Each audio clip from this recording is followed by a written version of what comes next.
inside of me. You better watch out if your enemy's a road ahead of full prophecy. To be the greatest beast the world has ever seen. I feed him every day like the bones clean. I feed him all the hate and he grows me. And he gets claws real big, gets off quick. And if you cross him, you might drop dead. Metaphorically, of course, settling the score. Never getting bored, loves of blood and gold. Always wanting more freedom from the source. They don't really listen until they feel the force of hard in. If you start shit, you be heartless in the darkness. Torn apart quick, you left scars ripped to be chewed up and discarded. And this world ain't right, won't accept it. Negative energy, I expect it. Once it's in your mind, it's infectious. So fight for your life and reject it. You better give me space, I'm protective. My adrenaline spikes when I'm threatened. And if you stay in my way, I'm aggressive. Cause when there's no exit, I'll kill when I'm desperate.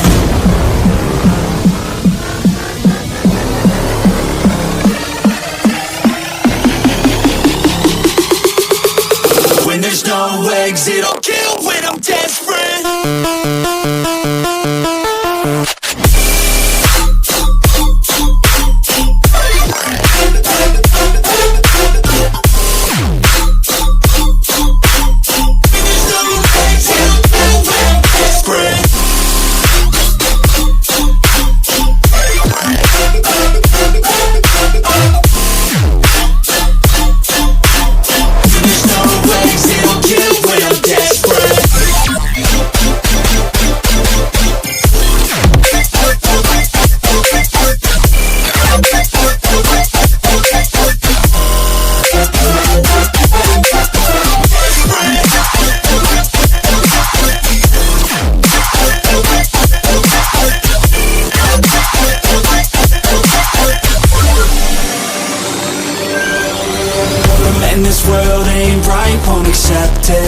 Negative energy, I expect it.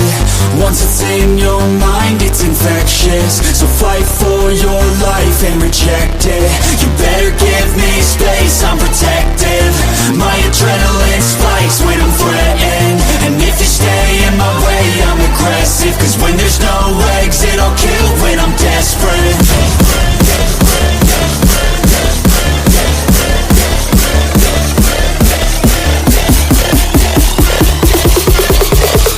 There's no exit, I'll kill when I'm desperate.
I work blind, got vision I don't need to see. I'm picking mind over matter, I believe in me. I need to find more hours in the day to breathe. Need to find more power in the way I be. And when my mind turns sour with the painful scenes, I need to scream out loud, I can't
Hello and welcome to my Mind Over Your Matter. My name is Rick. Let's get the show started late, but better late than never. Quick FYI, Tyson will not be here tonight with me. He has some things he has to take care of that's very important, so he will not be here tonight. I know, sounds sad, right? It's okay. He'll be with us in the future. It's just he had things he has to take care of, and it's priority. So without further ado, we got some news to go through. As you can see from the background and everything that I showed in the beginning of the show with all these protesting and craziness. So I might as well throw my show name into the protests. It's like, give them something to fight for. Fight for my mind over your matter. So let's go ahead and see what's going on in this crazy world we're living in. It's just so crazy that we don't have nothing set up here, but here we go. Minnesotans have made it clear time and again they expect transparency through this process where a police officer uses deadly force. The BCA, Superintendent Evans, have earned that trust by delivering on that expectation. I think it's clear to everyone as they saw this that it feels now that Minnesota has been taken out of the investigation. It feels very, very difficult that we will get a fair outcome. This guy's a fucking idiot. Only because people in positions of power A fair have outcome. already passed judgment. Like you guys did. To the vice president. These people passed judgment, and then we're supposed to sit here and just like stay quiet too. False. So the Republicans jumped on it, and now he's complaining about it. The character. This guy he must have been one of these kids that I would beat up in school, like in middle school, like in probably elementary, middle school. I don't know. I think Tim Watts would have been one of the kids I would have fucked up. Inflammatory terms of what happened. I've asked us to find the answers. The only way we find the answers is a thorough investigation by nonpartisan professionals. He's an idiot. I don't have a predetermined notion. Yes, I saw the video. Yes, I saw that. But you didn't see all angles of the video. Before that, it will take all factors in, and it will come up with a fair and just conclusion. And we will accept that. Very, very difficult for Minnesotans to think in any way this is going to be fair when Kristi Noem was judge, jury, and basically executioner yesterday. That's very difficult to think that they were going to be fair. What? With that being said, Minnesota, are you kidding me? Risen to the occasion so far, but it's going to get. Didn't this guy just not? I don't know, man. They gotta get their ears checked. The human desire to lash out in this moment is very real. I can tell you that is the wish of many people. But you guys are doing it. Feel the wish they want to see. It's not the wish. You guys are actually fucking rather than peaceful acting crazy. Rather than peaceful civil disobedience. This guy's an idiot, man. I'm sorry. I don't know what timeline I'm living in, but oh my god! Ever since I got this fucking mask, it's like everything is like wide open, and it's just like it's too overwhelming, man. Whether it's Minneapolis police, because it's just like everything's just every day. It's always some bullshit. Minnesota National Guard. They are there to protect and serve, as it said. I mean, sometimes I feel like I don't want to watch any of this shit because it's just throwing your anger at them. But we got to, because knowing is half the battle. Building this morning, and to the press who are here, I saw some of this myself. Thank you. Continue to have access to every single space. Continue to cover this story. Continue to show the world what's out there. I will say it where our president won't. The press are the defenders of our democracy. You need to be there. But I also tell folks, protect our Minnesotans who are out there and don't turn the anger to them. This is a brazen use of force. They want us to bend the knee. They want us to capitulate. I'm going to get this one video The up. way we give them what they want is allow them to use this as an excuse to put more troops on the ground. Okay, I got that one. Don't give them what they want. Don't give them unrest. They're already doing it. Don't give in. You say don't. They do the opposite, you fucking idiot. Folks in here. Don't allow he doesn't fucking get it. Rise up, wrap your arms He around doesn't your get neighbors. it. There's zero accountability with this guy. Zero. Constitutional rights. And let's start healing, get some answers, and move Minnesota forward. Thank you. Man, talking about bullshit. My God. And of course, he's not going to take any questions. Of course not. He's too good to answer any questions. He's not going to answer questions. Fucker. I can't wait to see this motherfucker in handcuffs. I can't wait till they just throw his ass in the alley. How about that? That sounds a lot better. Throw the motherfucker with the alligators. These people are just, it makes you wonder, when I do die, I'm going to let Jesus know everything that's going on here. And I'm telling you right now, it's going to be one cold day here on earth that is going to fucking shock the world. And that's the day I die. That's the day the world will die. I'll tell you right now, because I'm going to let them know everything. We're just going to blow everything up. Because you people don't deserve to live here. Us people, all of us, do not deserve to live here. Because we're just abusing and we're too selfish. That's the problem. And that's it. No more of this shit. Just blow everything up and everybody goes at once. So there's no protest. There's no accountability. No nothing. Just blow everything up and we'll be fine. I'll tell you right now, we'll be fine. All right, let's continue. We got more to watch. Liberal Hive Mind. Put the sound up on it.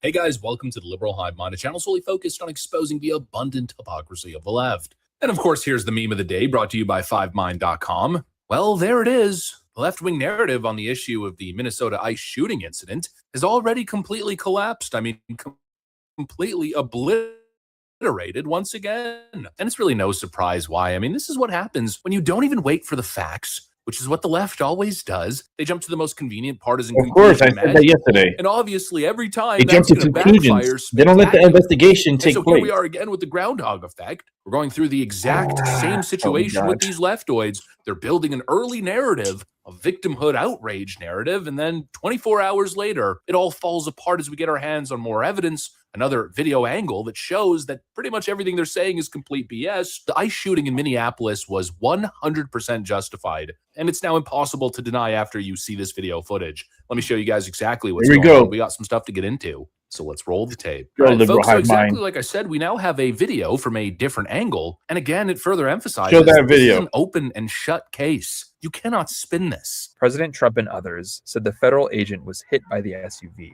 often pointing to another video filmed from a different angle.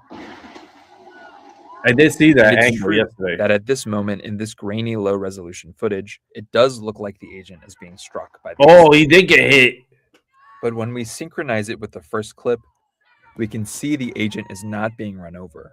In fact, his feet are positioned away from the SUV. I mean, come on. This is open and shut like I've been saying. It's FAFO in action. You can see clear as day in that video footage while it's grainy. She struck him with her car. That's the smoking gun. Obviously, this officer was in line for serious bodily harm. And that is the textbook definition of self-defense. This is over. But of course, the left-wing copium is already in overdrive. They're now reacting to this clip, claiming, oh, well, you can see clearly that he was only hit by the car will never get in trouble because Trump will pardon him. Oh, my Lord. And once you pardon him, with these half-baked left-wing arguments, so they all think they're genius lawyers, the next great legal mind. But honestly, my opinion is that I think the septum ring is kind of creating some distortion in their brains, because that's really not the argument you think it is, leftoids. Use common sense. If anything, that further justifies the shooting. She was coming at him with her car. He was obviously in the impact zone, and so he shot to neutralize that threat. The fact that he then gets hit by the car after shooting her proves that she was essentially driving towards him. Now, intent, of course, is a different conversation. Did she intend to drive over him? Was there an intent to commit put the car homicide? in park? Probably not. But it doesn't change the fact that she put this officer in a situation of serious risk of bodily harm. I mean, what was she expecting the federal agent to do? She's got a deadly weapon on wheels, and she's driving directly into him. And he that road is accordingly. slippery. Almost everything the left is saying on this story is a spin. I was watching the video. Same thing that we go through every single time. When Charlie Kirk was shot, the shooter was the Groiper, right? When And Carmelo even the Anthony agent indiscriminately murdered Austin Drove Metcalf, ice Carmelo was the all over the victim. ground. He used a cleat sharpener. It was self-defense. Every single time they just They shouldn't lie even have and been lie there and in the lie. first And in this place. case, the lie was that None he wasn't of this even in would the have impact happened zone. if He that- shot her for if she no would have reason. not And been there. actually, he shot her from the side If she of would the have been the vehicle. He good wasn't even mother in that she front of the is, she vehicle would they've have been been claiming. at home, Well, clearly, as you tending see to in the her video, that's chores and getting incorrect. shit And done instead secondly, of we could being also out disprove this by protesting. simply analyzing the crime scene. Here's the vehicle that Fucking she man. used to ram this officer. Zero Well, you can see the accountability, bullet man. hole is So directly, tired of this clearly in fucking world front of the already. car through the windshield. We got so many I swear to idiots God, all the day I over die, social is the media day this world's claiming gonna that he die shot too. from the side. But obviously, this is forensically wrong. She used her vehicle forcefully to try to ram through those police officers in order to avoid being detained. And then she earned a very stupid prize. Again, it sucks. I'm not happy that a person died. Obviously, it's generally unfortunate because now we got to deal with Democrats whipping the country up into a frenzy. And obviously, the media is going to run with this endlessly. So it's going to be a little bit of a destabilizing moment for the Trump administration. It's not a good thing What's up, politically guys? and So how do just you- ethically. It Very- sucks that somebody died. I'm not going to sit Jesus, here no, and everything. celebrate somebody's death as the left does every no. single freaking time. You're But I'm blow also the not world. going to excuse her actions. And I'm not going to jump onto this witch hunt to try to destroy this ICE agent's No, life not- just like they did to Derek Chauvin. I'm not going to feed into these political narratives because, frankly, they're full of shit. And again, context is the most important thing here. The exact thing that the left wants to purposely omit and ignore. You got to think about the environment that Democrats have created here. These ICE agents are facing serious risk. We've covered multiple armed ambushes just this year targeting ICE facilities. In one instance, a sniper from on top of a rooftop was shooting indiscriminately into a crowd of ICE agents. He ended up killing multiple illegal immigrants that were detained and handcuffed. We saw the case in Texas where Antifa was planning an armed ambush outside an ICE facility. We've seen a massive exponential increase in assaults on ICE agents. And I believe just recently, maybe I'm misremembering, but I'm pretty sure an ICE agent was just shot on the line of duty just recently. These guys are facing serious danger from these freedom-fighting LARPers. And to further put that into context, well, apparently roughly a year ago, the same ICE officer who shot through the windshield here was involved in another situation, a very similar situation, where he was being dragged across the street while holding onto a vehicle during a traffic stop of sorts with an illegal immigrant. ICE arrest in the Twin Cities is leading to even more charges. This home security video shows a driver taking off during a traffic stop, dragging a deportation officer with him. That's crazy. New at 10, WCCO's I would have Uwa done Lee the same walks thing. us through this video Guys and in the the chat, political wouldn't you have firestorm done the behind same it. thing? Wouldn't you What open began as fire a if planned someone's federal coming at you immigration with a arrest vehicle took a violent and you're the turn in this officer quiet Bloomington and it's a neighborhood, life and death situation? and it was all caught on What are camera. you gonna do? Just According to a like federal complaint, get hit agents by the were car? executing a warrant Fuck for that. 39-year-old Roberto gonna neutralize Carlos it. Munoz. They say Munoz entered the country unlawfully, and he also pled guilty to fourth-degree criminal sexual conduct back in 2023 for abusing a But I minor. like that what you said. Tuesday morning, Susan. agents pulled him over. Court documents say he repeatedly refused to comply before a federal agent took Oh, out his Jesus, spring-loaded please. I window love punch that. with his right hand and broke the driver's side rear window. These images show the officer's hand in the vehicle. In this video, you can see the driver take off with the agent Wow. hanging from the car, dragging him That's the same 300 feet agent through front that yards. shot at These that. graphic images That's show him. the aftermath. A bloody agent who needed 33 stitches for his That's him. significant cuts. And now a political battle with a top Homeland Security official criticizing Governor Tim Walz, posting on X, instead of comparing ICE law enforcement to the Gestapo, Walz should be Why thanking it's our brave on. law enforcement. The Department of Justice says a request for Munoz to be held after that 2022 arrest was, quote, not honored by local authorities, and Munoz was released. And so obviously this is It important was released. context. This is what these ICE officers are facing. And people obviously know this. It's been one of the top stories throughout the entire year. And yet the Democrats keep pushing and pushing and pushing. And now you have a situation like this. You got ICE agents fearing for their lives and a credible threat. Well, how else do you expect them to act? They're acting exactly as they were trained to do so. And frankly, I think they're doing the right thing. The reality is the left is making ICE officers' jobs 10 times, maybe 1,000 times more difficult. And now's the time, frankly, for Democrats to call off their frickin' street goons. But instead, things are unfortunately likely to get worse from here. I mean, we covered what Jacob Fry was saying, and now we got Tim Walz basically calling for war against the federal government. Order to prepare the Minnesota National Guard. We have soldiers in training and prepared to be deployed if necessary.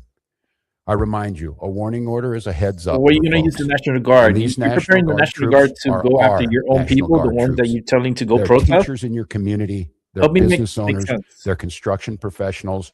They are Minnesotans. Minnesota will not allow our community to be used as a prop in a national political fight.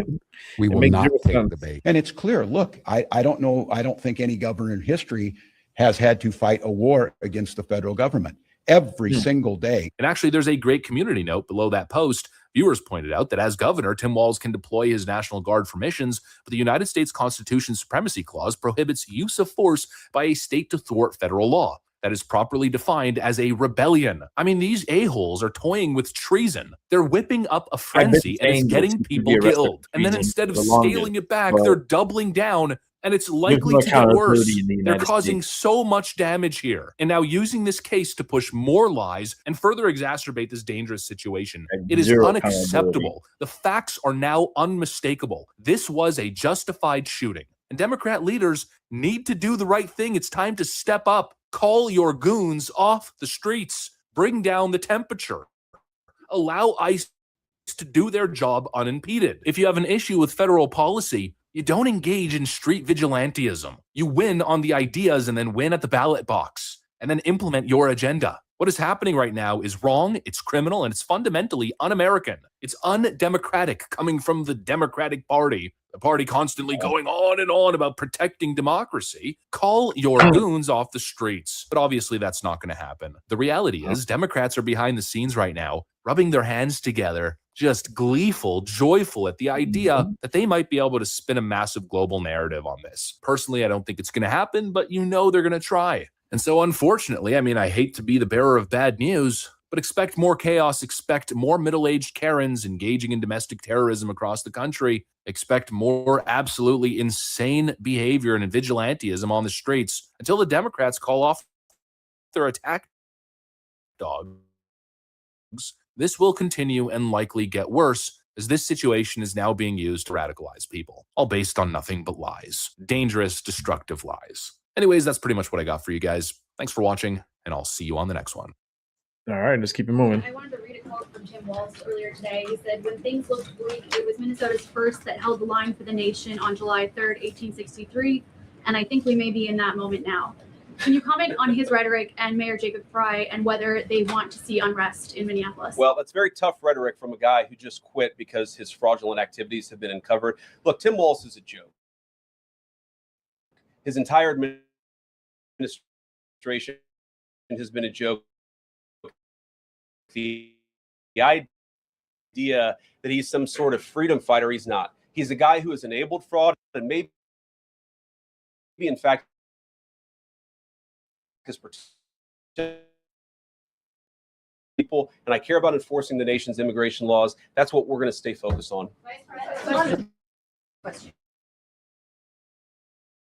I mean, Democrats have accused ICE of murder of Minnesota.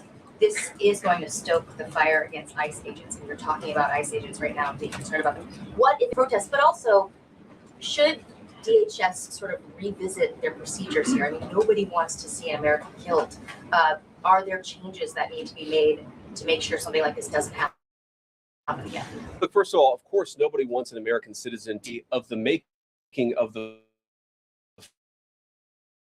far left. They have radicalized a very wide-scale violation of people's rights. What our ICE officers are doing is deporting the millions of criminal aliens that were let in during the Biden administration. So number one, we have to say, as a matter of leadership, and I would appreciate if the Democrats would join me on this, let's be honest about the fact that we have way too many illegal aliens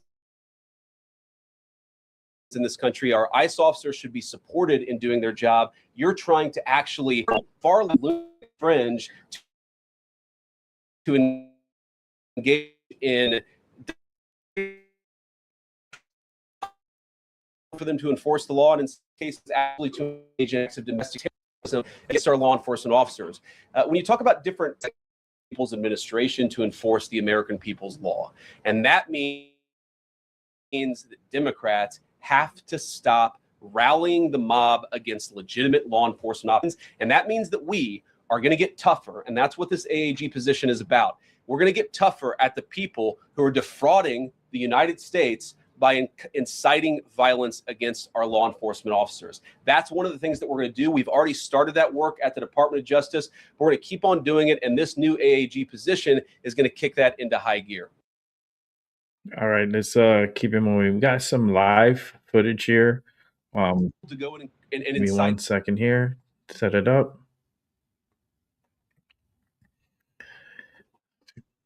violence and participate in violence against our law enforcement officials. To the people on the ground in Minneapolis, meaning the local officials in Minneapolis from Tim Walz on down, I'd say, look, why can't you just disagree with a given piece of immigration policy without turning law enforcement into the enemy? And think about, for example, a criminal law where a police officer goes and arrests somebody because they violated a criminal law. If you're mad about that, go and protest the politician who passed that law. Don't attack the police officer who's just doing their job.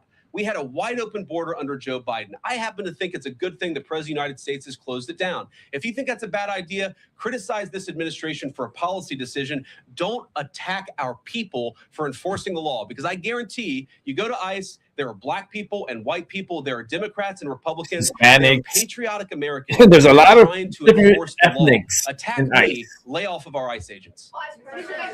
Yeah, in the blue, all the way, yeah. Yeah, thank you, Mr. Vice President. You called on Tim Walz to resign. Can you lay out the case as to why he should step down? Well, look, I think Tim Walz should resign because it's very clear either that he knew about the fraud in Minneapolis, he knew about the welfare fraud, or at the very least, he looked the other way. I mean, this is not like Lex Luthor, right? This is not movie villain fraud. This is the lowest IQ possible fraud. This is, we're going to take we're going to take the absence of kids and set up a daycare center where there are no children, and we're going to call our early childhood education center the Quality Learning Center. By the way, if you can't spell learning, maybe you shouldn't be in early childhood education. But people got rich off of this. We know that there were schools who either had no enrollment or at least they overstated their enrollment. Tim Walz, either it was unbelievable incompetence or he was in on the fraud. That's one of the things we're going to get to the bottom of. Sir. Thank you, Mr. Vice President. Can you explain the difference between this Associate Attorney General and a special counsel? And do you envision this being a permanent position or having more of a limited scope? Well, it's going to be permanent until we get to the bottom of what's going on. So I think it's going to last for at least the remainder of the administration. What's different about it from a special counsel is, if you remember, the Jack Smith case where the special counsel was found unconstitutional, one of the big issues there is that that person was not an appointed person, completely aside from all the other issues that the person was a lunatic and that the case had no merit. There was a fundamental constitutional issue, which is that he had not been appointed. All right. That was Vice President J.D. Vance earlier today at the White House. You see the live feed there in New York City. Let's go with the latest updates on a hospital shooting in Brooklyn. Brooklyn South. Everything's going to fucking hell, man. Deputy Inspector Paul Muggio, Executive Officer of the Force Investigation Division, and Deputy Inspector Billy Morales, the Commanding Officer of the 7-8 Precincts. I'm here to provide an update regarding the officer-involved shooting that occurred earlier this evening at Methodist Hospital within the confines of the 7-8 Precinct. This incident demonstrates the incredibly dangerous situations that our officers encounter every single day.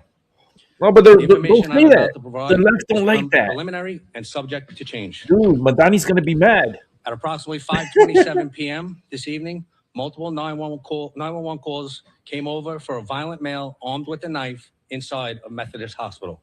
Oh, Lord. The call stated that he had barricaded himself inside a room with other people and had cut himself and was trying to cut other people. Oh, hell to the According to fuck hospital no. staff, the subject had also threatened to kill them. Officers arrived at Methodist Hospital at about 5:33 p.m. and responded to the 8th floor, where they were met by a group of doctors, nurses, and hospital security who said there was a man barricaded with a knife. When they got to the room, they saw blood all over the walls, floor, and splattered across the exterior of the door. The subject came into the door frame and displayed the bloody weapon. For more than 3 minutes, the officers stood outside the door and issued dozens of verbal commands to the subject to drop the weapon.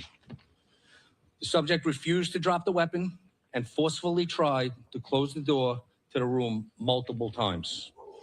Officers tried to open the door multiple times because there were 2 additional people that the subject had trapped in the room, an elderly patient and a member of the hospital security staff who he threatened to kill. The subject stepped towards the officers with the weapon in his hands, and they simultaneously deployed a taser and discharged a firearm. The taser was ineffective, and the subject then continued to try to close the door with the 2 individuals still inside. For the next 4 minutes, officers again tried to kick the door open and issued many verbal commands to the subject to drop the weapon. The subject then advanced towards the officers again, still with the weapon in his hand. Officers again deployed tasers, but those deployments were not effective. Officers then discharged their weapons, and the subject was struck. He was pronounced deceased a short time later. Wow. The weapon was recovered at the scene. Oh shit! They even showing it?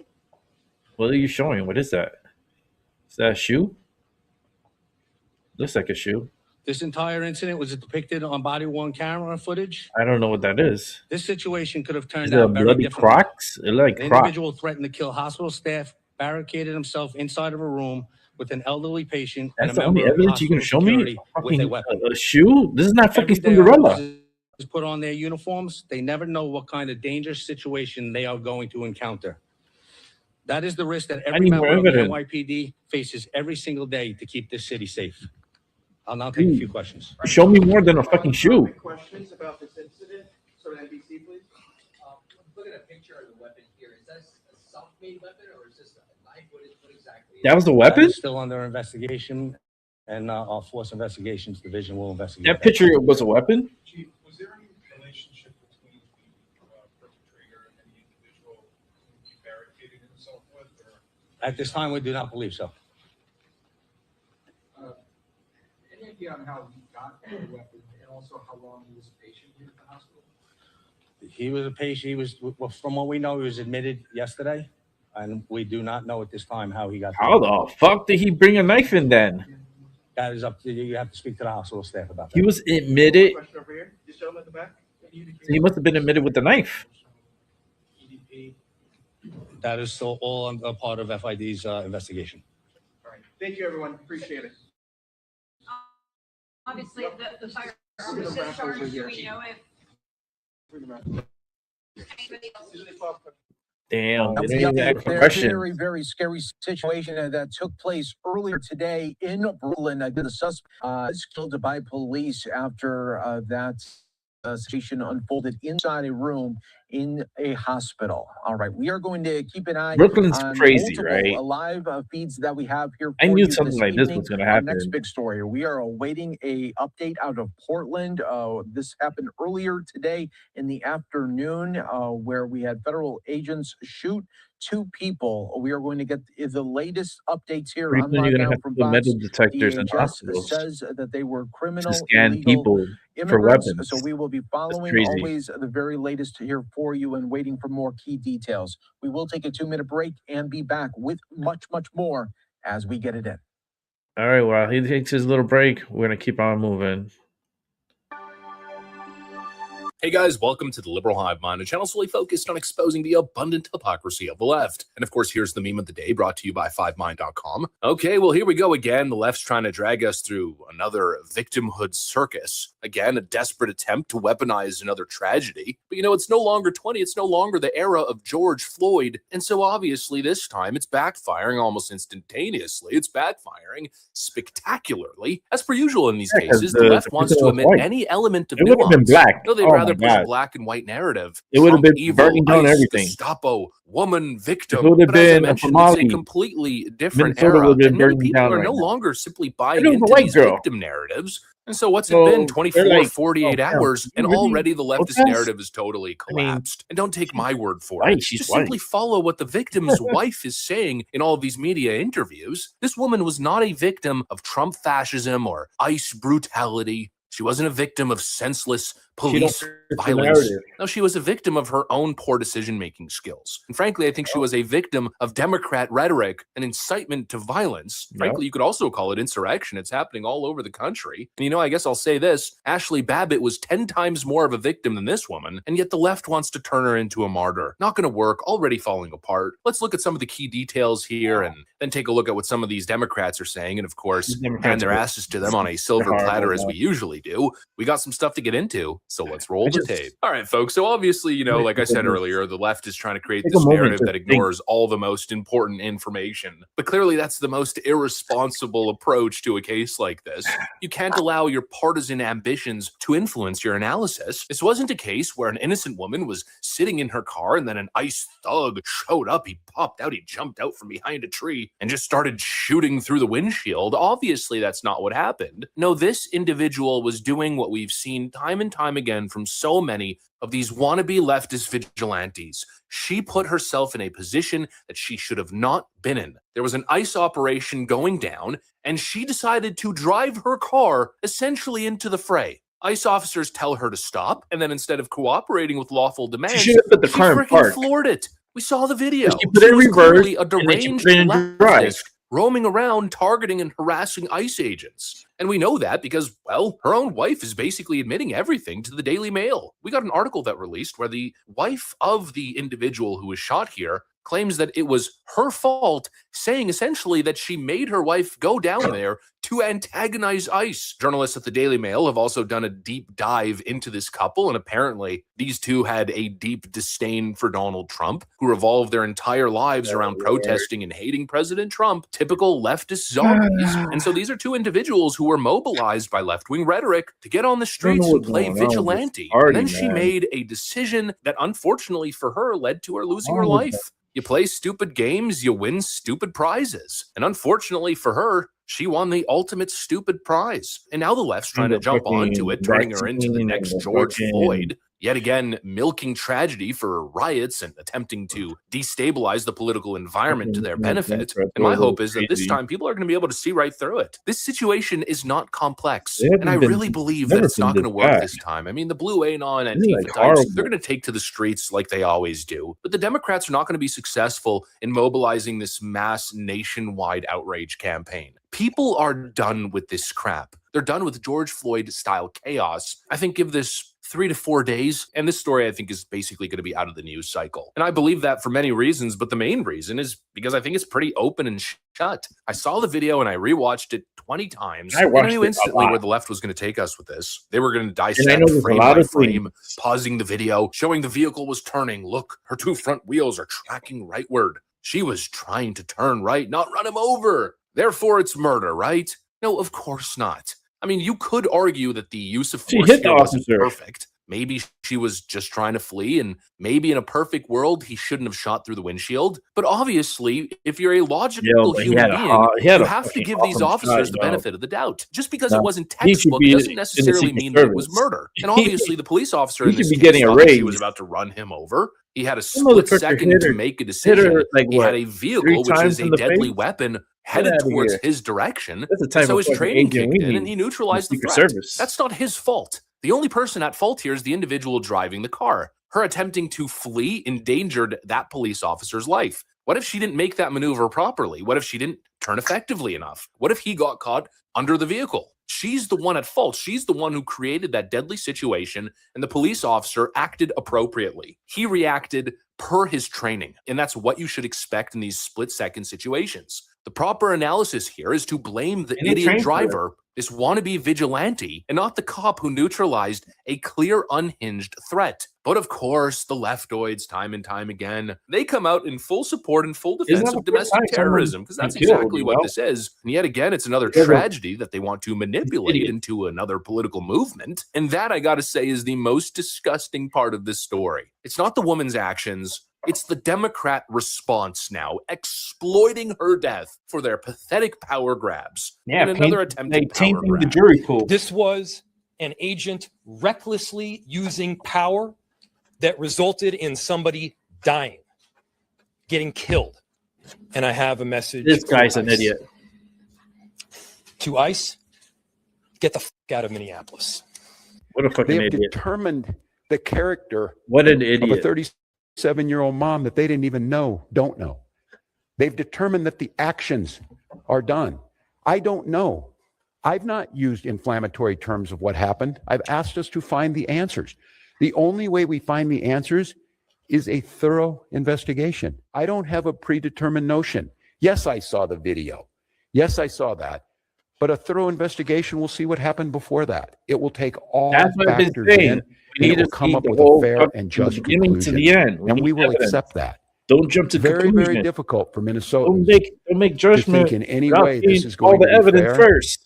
When Kristi Noem was judge, jury, and basically executioner yesterday. That's This very, very guy is difficult to think that they were going to be fair. more tampons. I What think. a grotesque, irresponsible response to make the claim that ICE is here to kill. You know, I know Jacob Fry thinks that he's painting himself as a hero, but if anything, he's proving our point. He is further proving the problem. This rhetoric right here is the issue. This is what is fueling the rage. This is what is breeding violence. This is what is motivating people and galvanizing people to head to the streets and stalk these ICE agents. Jacob Fry and Tim Walz are directly responsible for Renee Nicole Good's death. These power-hungry politicians, these narrative-hungry politicians, do everything in their power to breed as much chaos as possible when they're not in power federally. Then, inevitably, people die in that chaos, and then in they come like a bunch of damn political vultures attempting to exploit the situation for their benefit. Jacob Fry knows exactly what he's doing. And to prove that statement, all you got to do is listen to what he said a couple weeks ago. He basically prophesized this. I am increasingly concerned because of the chaos that is being caused by these ICE agents. That somebody is going to get seriously injured. And whether that is an ICE agent or a community member, we all know the tinderbox that could explode because of it. We all know I'm going crazy. that the federal government is looking for reasons to deploy more and more people to Minneapolis and blue cities around the country. The hell? We all know that we I'm cannot already afford to fucking dead. lose a single I'm just Minneapolis witnessing this. resident because they showed up and decided to protect their neighbors, because they showed up and decided to express their constitutional right to free speech. And so that concern is deep. It is held, by the way, not just not free by me speech. and our residents and the people who are standing up behind me. The concern about That's somebody killed is interference. also held by our police officers. But of course, the Fucking implication, every- yet again, is that it's all ICE's fault. ICE is creating chaos. No, dumbass.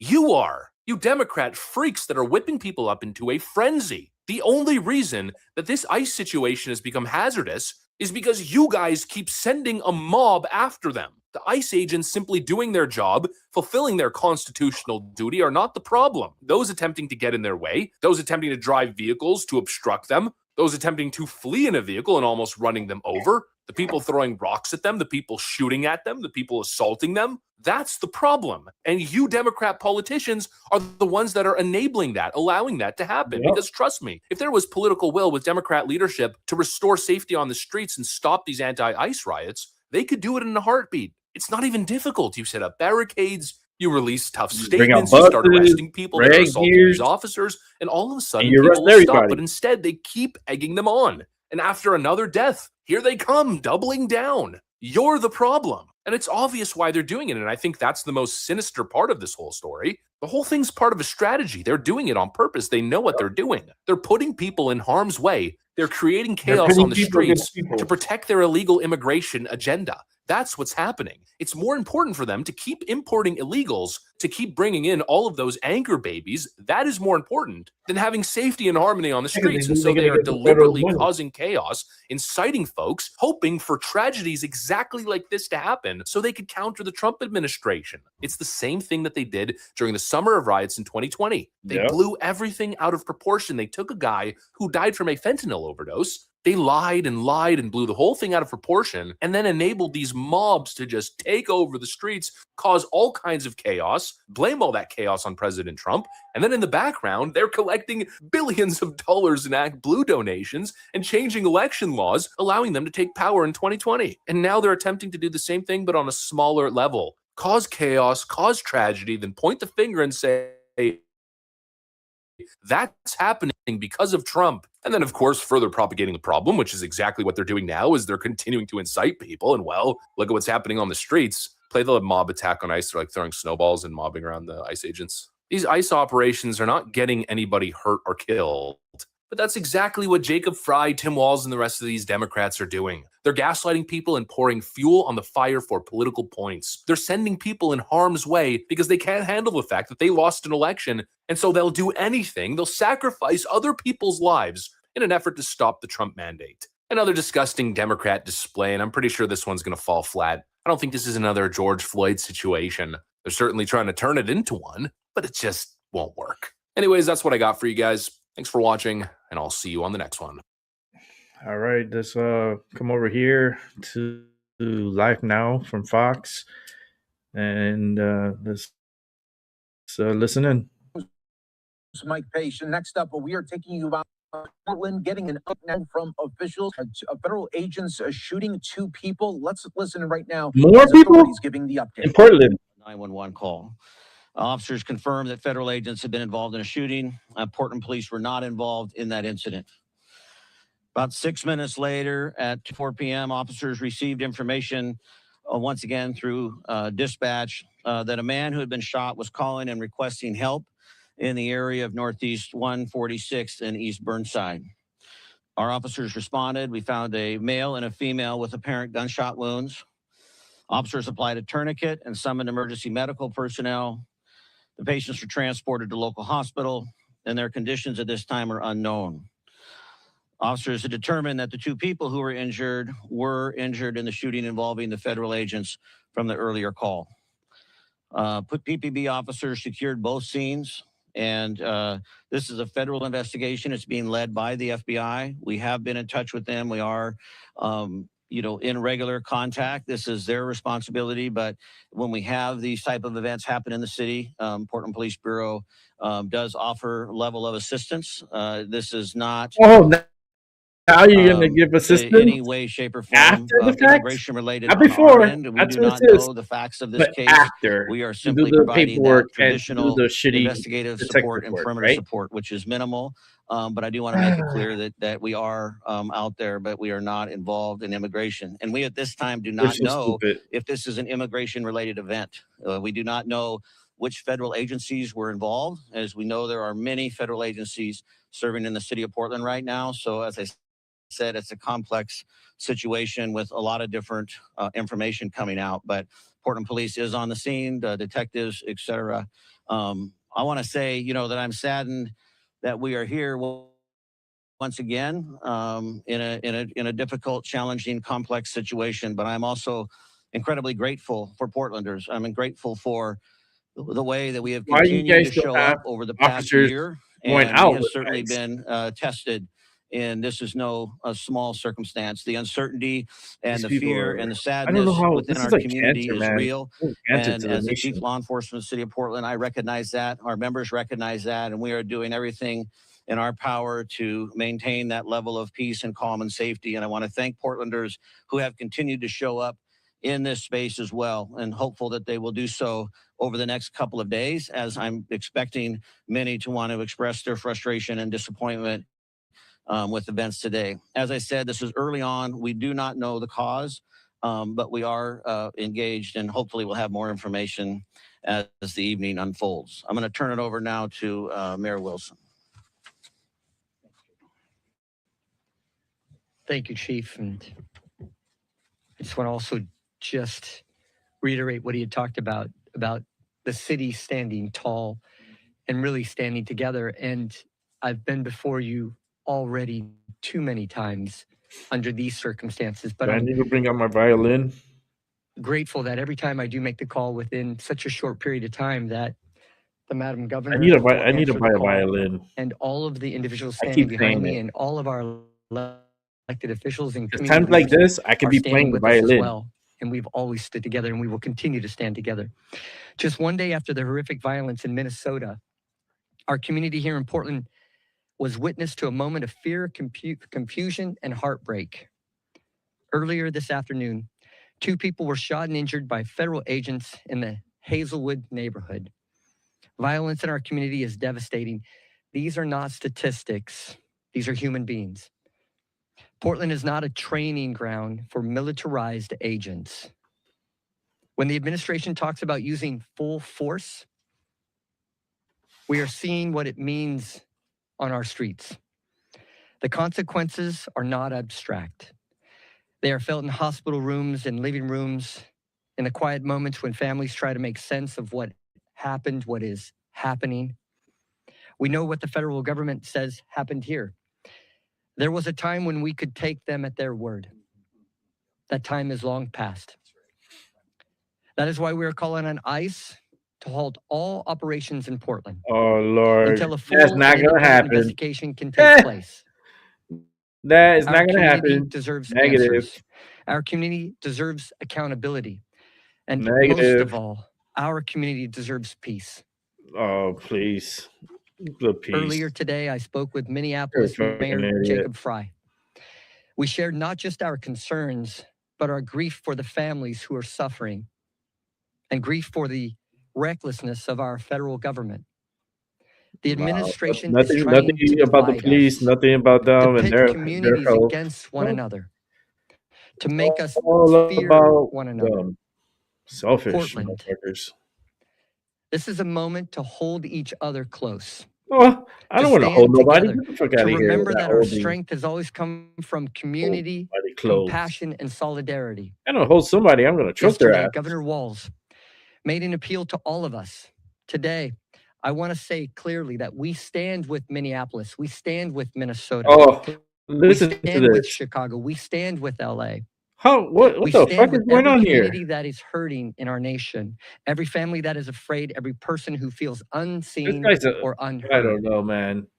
ICE Civil agents War. and their Homeland Security leadership must fully be investigated and held responsible for the violence inflicted on the American people in Minnesota, in Portland, and in all the communities across I America. wonder who's paying for this. You The know, Federal Protective Service I claims know the values Texans such are as not paying for this service, shit. integrity, honor, and vigilance. This is the moment to live those values, not behind masks, not through intimidation, but through transparency, accountability, and most of all, humanity. So thank you. I'd like to turn it over to the governor. Thank you, Mr. Mayor. Thank you, Chief Day. Good evening, Oregonians. We are standing here This one's today very butch. united Oh my god, as a state, wanting peace and safety in our this one communities. looks like a pencil. We are all shaken and outraged by another terrible, unnecessary, violent event Oh, instigated here by we the go. reckless All these agenda of the Trump Democrats. administration. I need the fucking violin, This time in man. our own state, in our largest city, coming just one I day need a violin. after the tragedy in I don't. Minnesota. I need to go to the music While store. the details of the incident I'm gonna remain tell them, limited, give me one the thing is very cheapest clear. violin you have. When a These president motherfuckers not worth it. endorses I want the tearing families cheapest. apart and attempts to govern through fear and hate rather than shared values, you foster an environment of Playing on lawlessness internet. and recklessness. Trust is essential to maintaining community safety and the rule of law.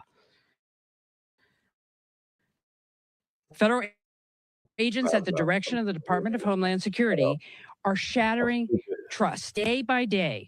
What we Try? hold dear, What are you gonna our sense do? of safety They're doing their jobs. and our literal safety are severely undermined You're by what protecting the happened this fucking afternoon in immigrants. Portland. That's the I'm problem. so thankful that no one died and more people weren't hurt. The Attorney General and other leaders have been clear about our concerns with the excessive use of force by federal agents in Portland. And today's incident only heightens the need for transparency and And accountability. whose fault is that? Oregonians deserve clear answers. Clear And I am answers. aligned I with give the you a clear mayor. answer. You're a The stupid priority idiot. right now is a full, completed investigation, not more detentions. My message to the federal government is this: we demand transparency. We demand your cooperation with Portland Police Who are and you the demanding? Multnomah Who County the fuck DA, is this bitch because we demanding? need to investigate this incident efficiently Fucking and clown. effectively so we can rebuild trust with our nation's government. There are those Yo, who you sound want like to an cause oxymoron. chaos, but Oregonians Has know how anyone to told you stand that? up and speak out peacefully. We must remain united in peaceful opposition United to efforts to tear people. our This community shit. apart. We must not turn against each other.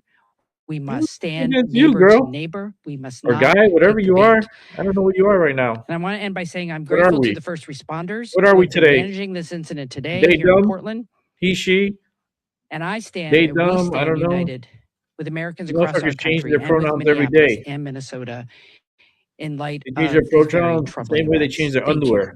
Every motherfucking day they change their something. I'd now like You to clap, you little hand over the seals. podium to Senator Casey Jama, Clap, you little seals. Democratic leader in the Oregon Senate.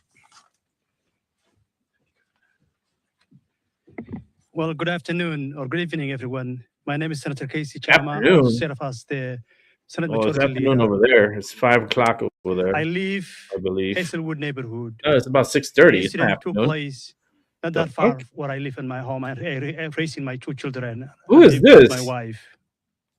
Yo, let me. I have a few messages, but let me start to say this one. Yo, what's this about? First, my prayer is to the families, What? those who are hurt. Who in I the hell? They will recover speedily. This guy can't even speak. Are you kidding me? As I said, I have been in this country about 28 years and a former refugee. And you still don't I've know never English? thought I will see this moment in the United States of 28 America. years, and this guy still don't know how This to is a speak challenging English. time for us. My colleagues and I are working That's together nuts. to ensure that we address this issue at the state legislative level. We want to do as best as we can to protect the Oregonians who are fearful, who are scared, who are facing persecution under federal law. What? So we're going to introduce Guys in the chat, do you understand what quite a number of he's saying? bills that will be we're trying to minimize the impact of ICE in our community. I'm outraged and angry and frustrated, as many Oregonians are. Let me speak to Oregonians. I share your frustration. An immigrant refugee community, let me talk directly to them. What? I share Who? your fear. I share your I challenge don't that we're understand all what he's facing. saying. And I know Any that help? the struggle is real. The struggle is Let real? me say this What? to the Oregonians. The Ogonians? Oregonians are Who the fuck? welcoming. State of Oregon is welcoming state. We want to keep that way. We want to fight for that. We want to work hard for that. And we want to make sure that Who is all this guy? Oregonians feel welcome. Feel welcome. You're making me feel uncomfortable. Let me say to this to the federal agencies and the ICE. Who?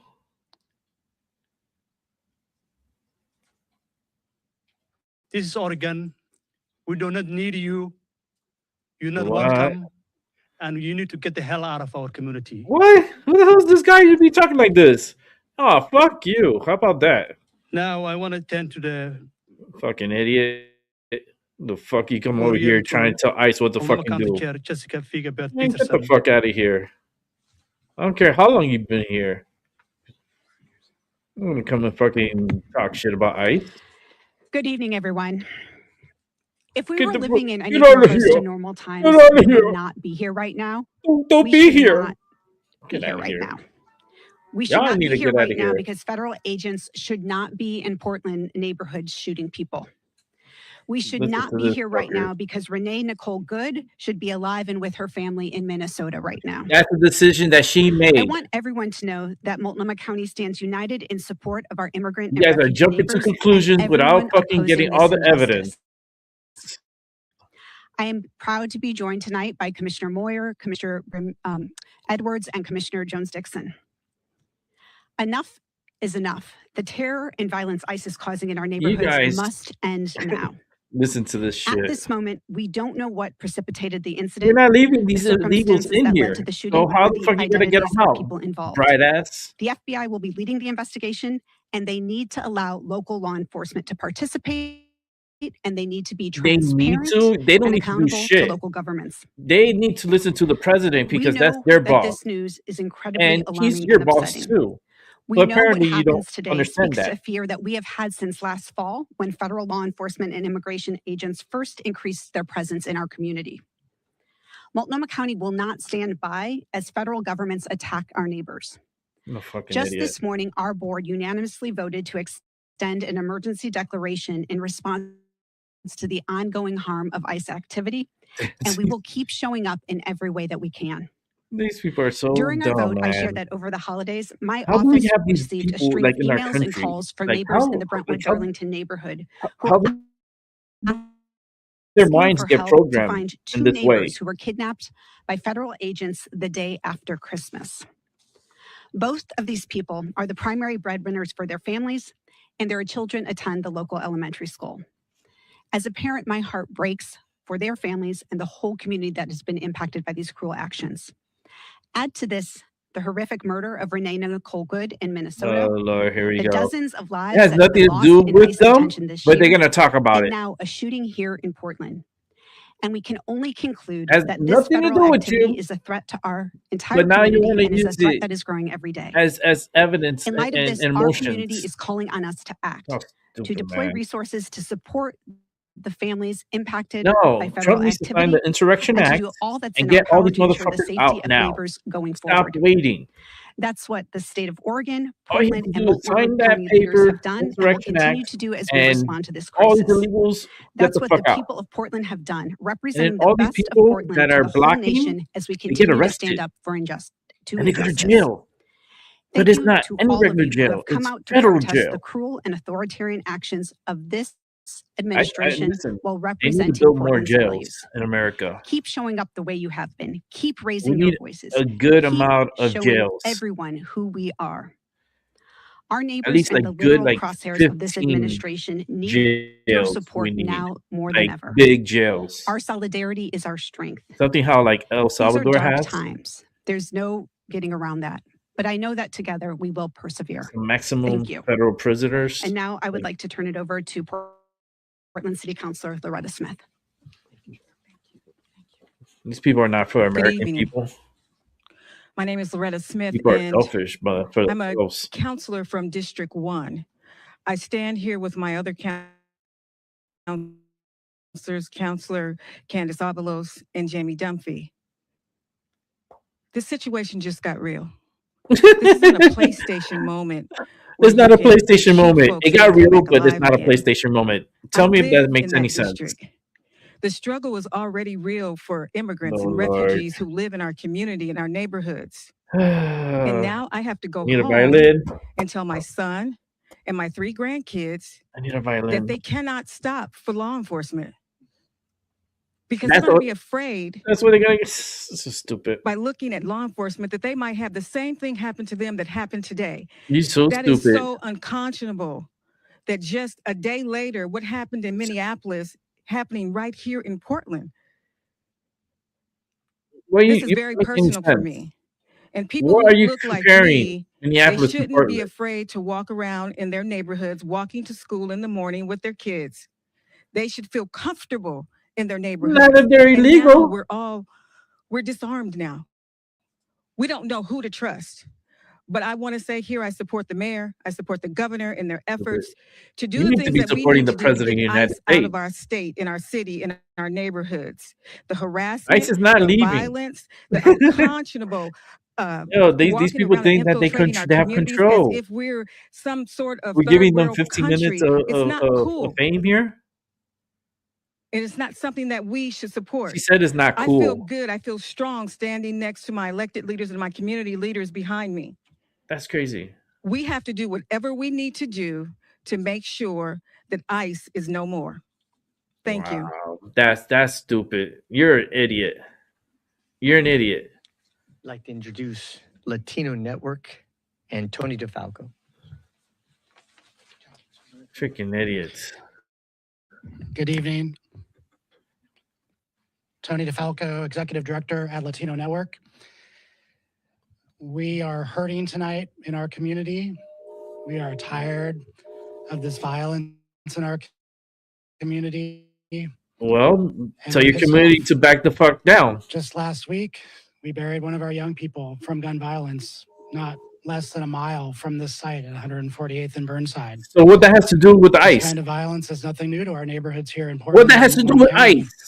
And we've been working hard for decades to reduce this That's, trend you of see what I gun mean? violence. They just adding, by oh yeah, private the individuals, kid got shot the across the worst by street over there, state-sponsored violence and we're in our gonna talk about neighborhoods. violence and we're gonna blame And it for on this ICE. to happen tonight, in many ways, is not a surprise to us.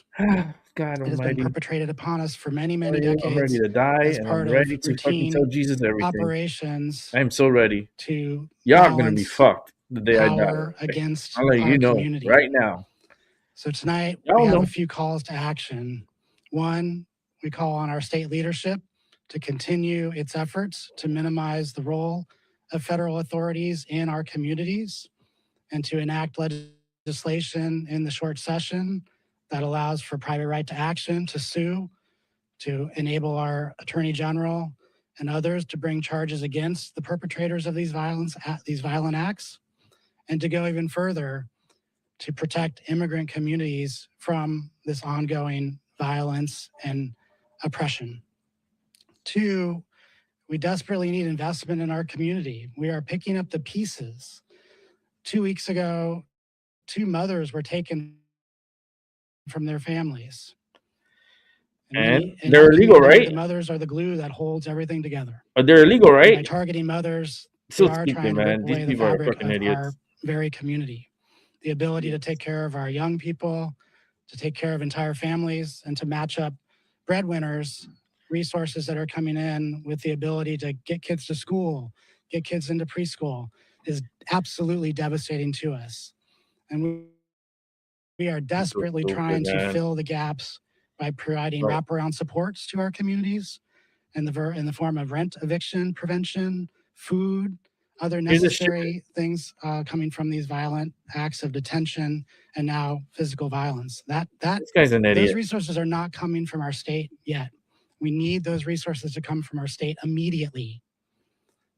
And last, we are gathering tonight to You want mourn money, this right? act of That's all you're here violence for, is for the money. at Legacy Emmanuel Hospital, and we're asking all those that are watching or reading tonight to join us to honor all of those that have been impacted by these violent acts by our federal agencies over the last several months, and to know that we cannot be ripped apart despite these intentions of our federal government. We will continue to hold each other close and continue to be the strong fabric that our entire city, county, and state need from our Latina community. Thank you. Oh, Lord. Next up, Pastors Are you Hennessy and kidding me? Newton.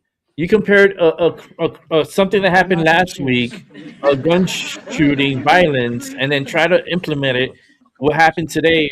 Good evening, everybody. And My name you is also Reverend bring Dr. in J.W. Portland. Matt Hennessy, the pastor of the historic Vancouver Avenue First Baptist Church here in Portland, and also the Lord. leader of the Interfaith Peace and I Action know, God, Collaborative. I know. My friends, I echo the very comments that have already been made, Can't help them. and I want to be clear about that. Can't help the The unwilling. comments of recognizing that the reason why federal agents are here is because of a false narrative in the first place. When people False were told narrative. that Portland Okay. was on fire, Portland was burning. Portland is a great city, and it's a city I've been a member of for the last 37 years, and I'm not going to let anybody try to make it any worse. One thing's for sure, we have our issues, just like every city does, but we are determined to work together to make sure that we resolve the problems or issues or challenges we have.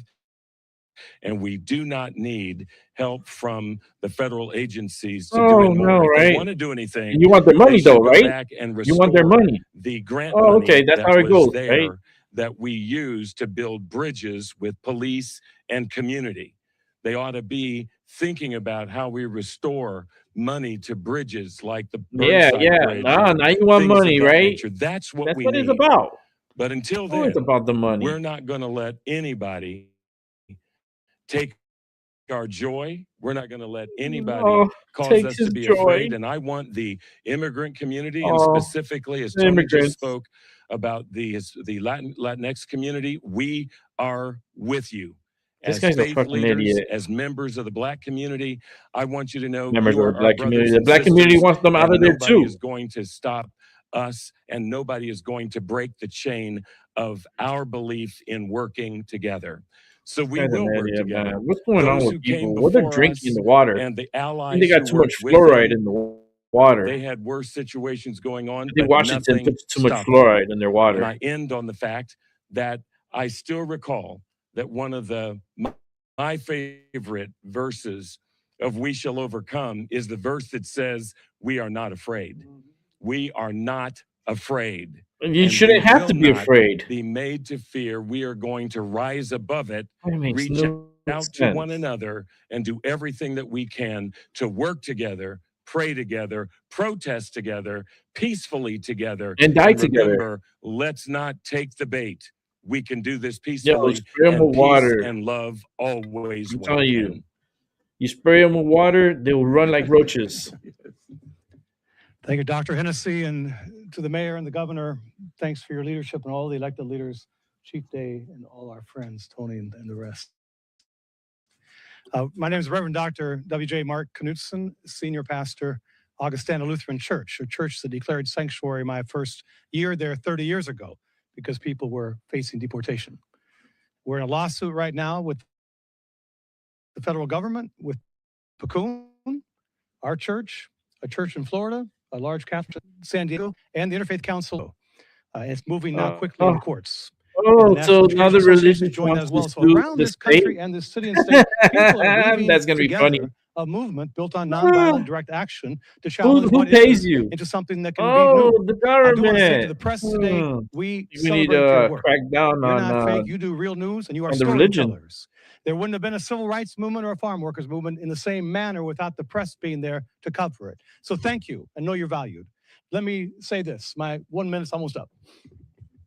I followed a Baptist pastor, so I can take a little bit more time.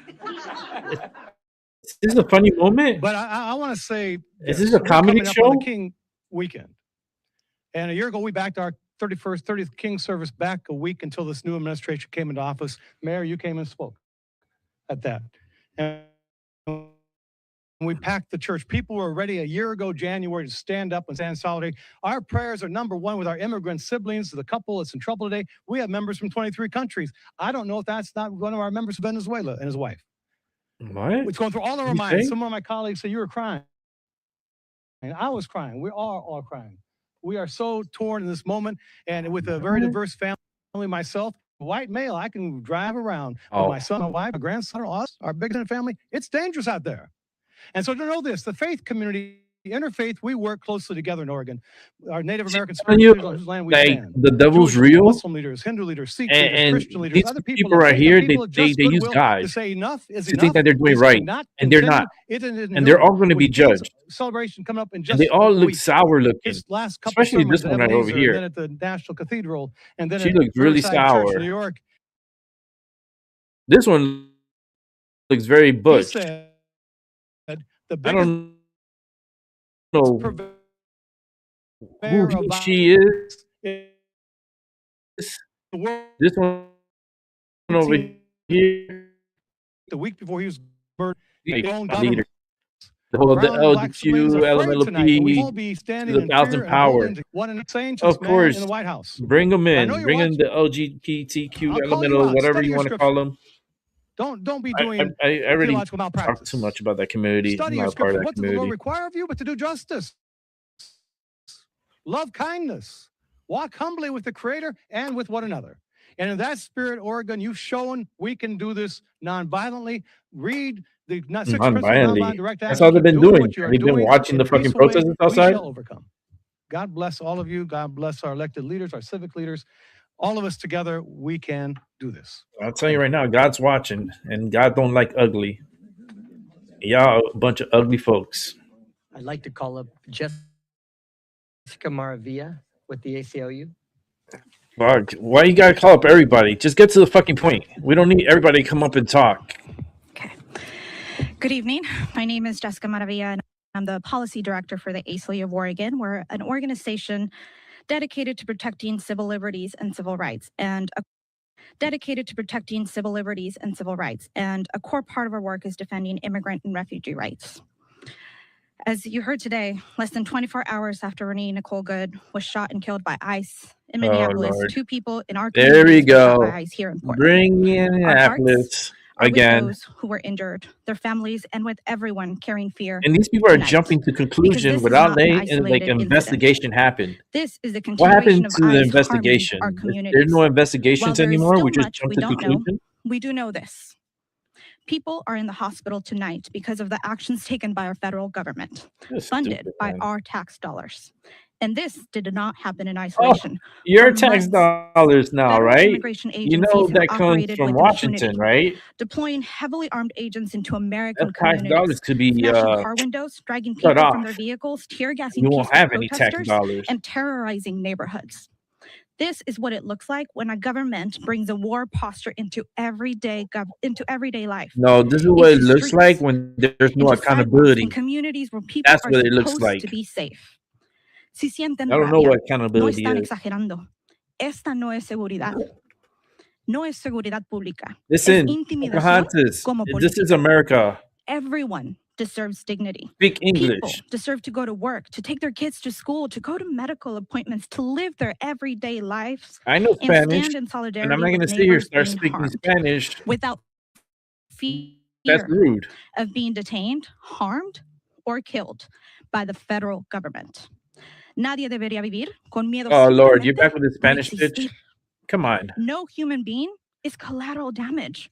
Renee Good and the 2 community Oh, members look, shot today now going back are to human beings. fucking They are Minnesota. our neighbors. Renee Her death, Good. alongside the violence we witness here today, is a warning about what happens when cruelty Oh, is Lord. normalized and accountability disappears. Trump needs to sign the This is Insurrection about Act. law versus lawlessness, dignity Sign the versus fear, Insurrection Act. and whether You we get them will all out. tolerate violence carried out in our Get them name. all of them. We Get them cannot out. undo what has already happened, but we You can see how refuse much what comes rent will next. drop. We You can see how much demand the light will accountability, drop. You insist see on how much the transparency, gas will and drop. stand together You see the calmly, groceries bill firmly, will and drop. peacefully to Everything protect will start one dropping. another.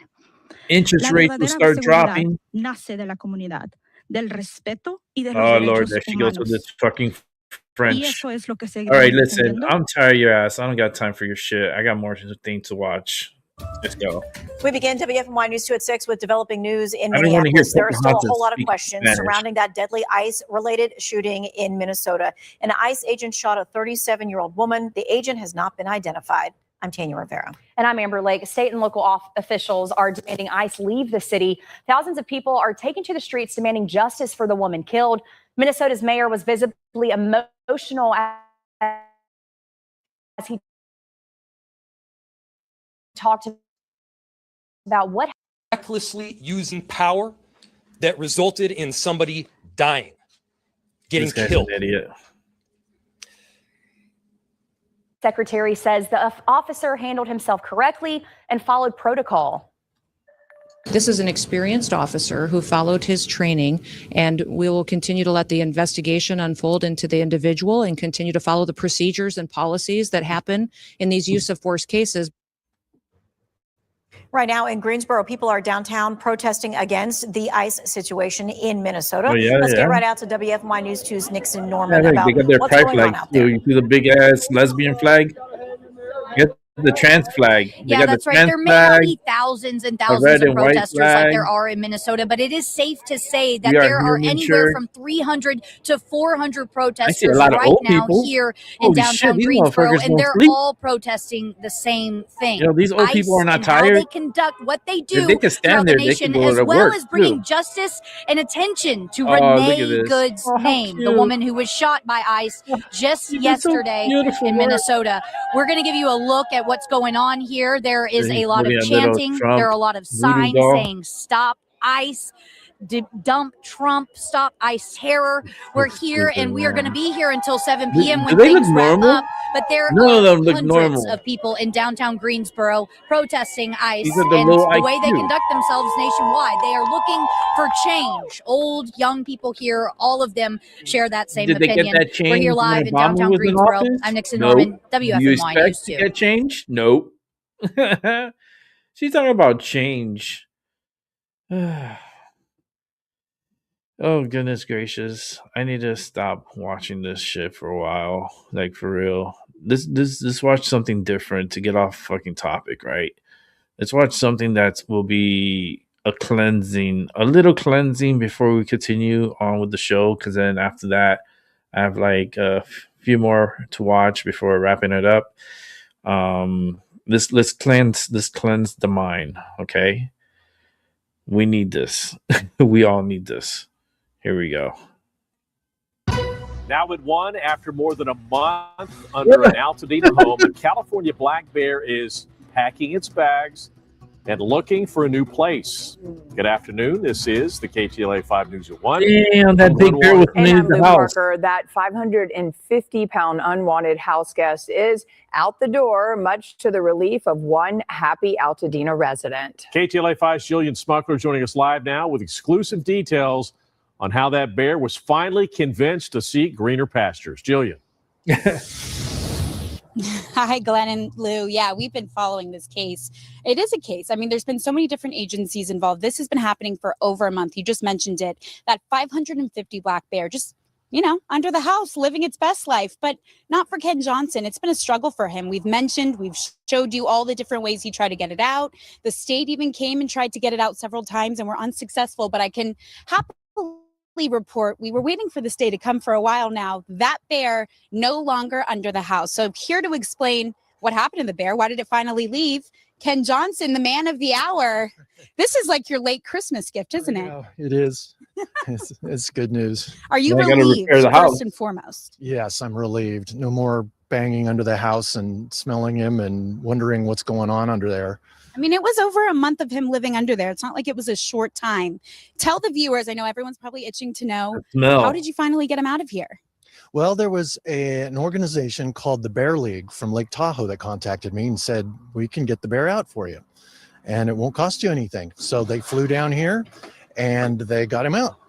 And how did they get him out exactly? Well, it was sort of the same methods that Fish and Wildlife used. They used paintball guns and just got him irritated until he wanted to come out.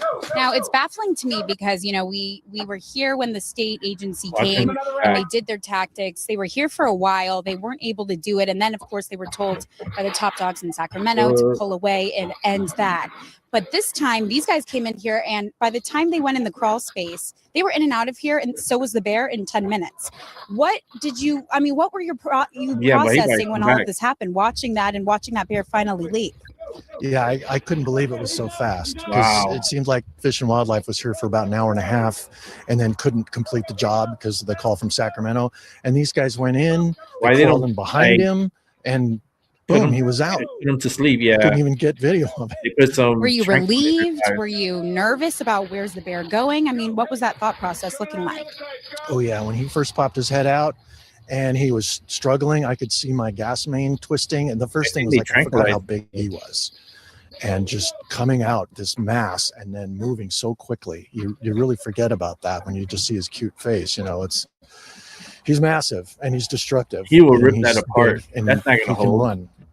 And so for anyone who doesn't know, the Bear League is a nonprofit and they specialize in this all the time. They're from Lake Tahoe. They flew down here. And basically what they do, their job is to educate the public, teach them how to coexist with the bears, because their main goal is to prevent these bears from being euthanized by, someone who's really upset that they're under the home. So that's exactly what they did. For anyone who's upset about it or worried about the bear, what can you tell them about the process, how they went about it, and, just that bear was able to run away on its own. It looked like he was unharmed. Oh, yeah, the bear was unharmed. I mean, these are the same paintball guns that humans use for recreation. And, he's a big, tough bear. It's not going to hurt him like that. He's fine. He's fine. In fact, he left. Here's the new breaking news, because the story just never seems to end. This is really, we need a Hollywood movie right here. The bear came back last night, you guys. Oh, you see, look. After all this, the bear leaves and he came back. You're looking at the video now of him walking back up. The good news, though, is right after he left the first time, you boarded it up and you put a mat on it that basically gives him a little bit of a shock to leave. And that was supposed to work, and it did work last night. Yeah, the Bear League loaned me a couple of these bear mats because they said he could just rip that plywood, that temporary plywood. That's only a temporary fix, and they left those mats there. And it's it's a typical thing on an electric fence for cattle and things like that. It just gives them an Like he uncomfortable still wants shock. to get in. And he did. He stepped on it, was about to rip it open, and then he got that little surprise and took off. He booked it, and then you actually filmed video of him right outside your den, looking, it seems like right through the glass, right into your eyes. Were you freaking out in that moment? I mean, he could possibly break through it, I guess, but what were your thoughts? Yeah, I'm always thinking that when he's out there and sniffing around. He was at my bedroom door, and then he came right up to the den window, and Boo jumped up on the table, and he suddenly looked at the window, and Boo growled at him. Boo is a cat, by the way, if you weren't aware. Yeah. So my cat Boo growled at him, and he just kind of went on his way. That is a big fucking So right bear. now, the big question is, okay, we don't know where the bear is, right? We do know it's not under your house, which is definitely a relief. But what we also know is that when he was under the house, he caused a lot of damage. You actually turned off your gas Christmas Eve. You've been not showering in a shower, but using, obviously the hot water and just giving yourself a sponge bath. What do you want people to know about the damage caused, and what do you hope changes after all of this is over? Wow, yeah, there's a lot of damage under there. The ducting is all ripped up. He stepped on the gas lines and untwisted it from the meter. So I have to call somebody to come out and check that everything's okay after strapping the lines back up. I don't know how much more duct damage has gone on under there. And he destroyed the grate that was in front of the hole. People say I didn't cover the hole. The hole was covered. He just ripped it out. Wow. So you got to be careful. Obviously, that's one of the many things the Bear League tells you to do. Make sure your crawl spaces, especially in these areas, are covered. You're going to hear from a man who actually works with the Bear League coming up in our next hour. But really interesting stuff. And it seems like the new developments keep on coming. So thank you, Ken. Congratulations. You no longer have a roommate. You are a free man. And we will send it back to you in Hollywood. All right. Thank you, I don't Jillian. think he's that free, though. I don't think he's that free because the bear keeps coming back. And the bear's coming back. That means he's gonna find a way to try to get fucking back in, or make a new territory to stay in. I mean, why couldn't they not trap him?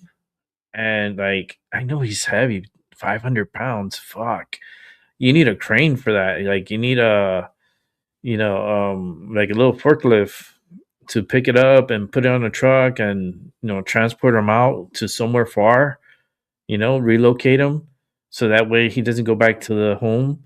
It would probably be the best bet because he's going to keep doing this. And then the homeowner, what he's going to have to end up doing is redoing that side of the house and filling in that, instead of that piece of shit wood he's been putting, he needs to fill that in with concrete. He needs to get cinder blocks and just concrete it in, seal it. And that way he can't come back into that area because it's concrete, But that's a wild story. That's a hairy story. And we're going to continue on with the show. So let's keep it moving.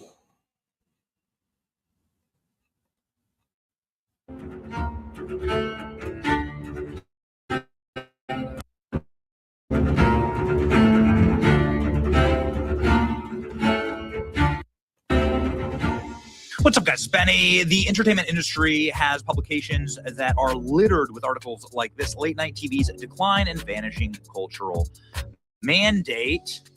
Once nightly ritual for American culture, late night TV is losing its audience and relevance to cheaper, faster digital formats like our channel that actually tells the truth and has, at the very least, funny memes for every single video. And there's nothing funny about a man who clearly belongs on a therapy couch somewhere working out his terminal case of TDS. And this is why Greg Gutfeld is dominating in the ratings for late night TV.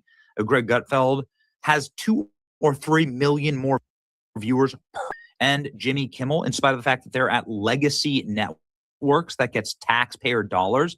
In fact, they pulled the plug entirely on Stephen Colbert's show. And Disney's CEO, Bob Iger, is demanding everyone at his network tone down the anti-Trump rhetoric, including The View, which I guess, could you call this a comedy show? I don't know. I'm not sure. When was the last time Whoopi Goldberg was funny? Do you remember? He was a comedian.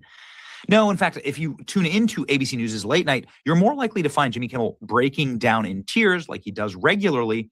And this comes at the disgust of some of the legends of late night. Obviously, the late, great Johnny Carson, who spoke a lot about this, Jay Leno, who's spoken a lot about this, and now Conan O'Brien. An admission here on the channel, I really like Conan O'Brien. I know that he's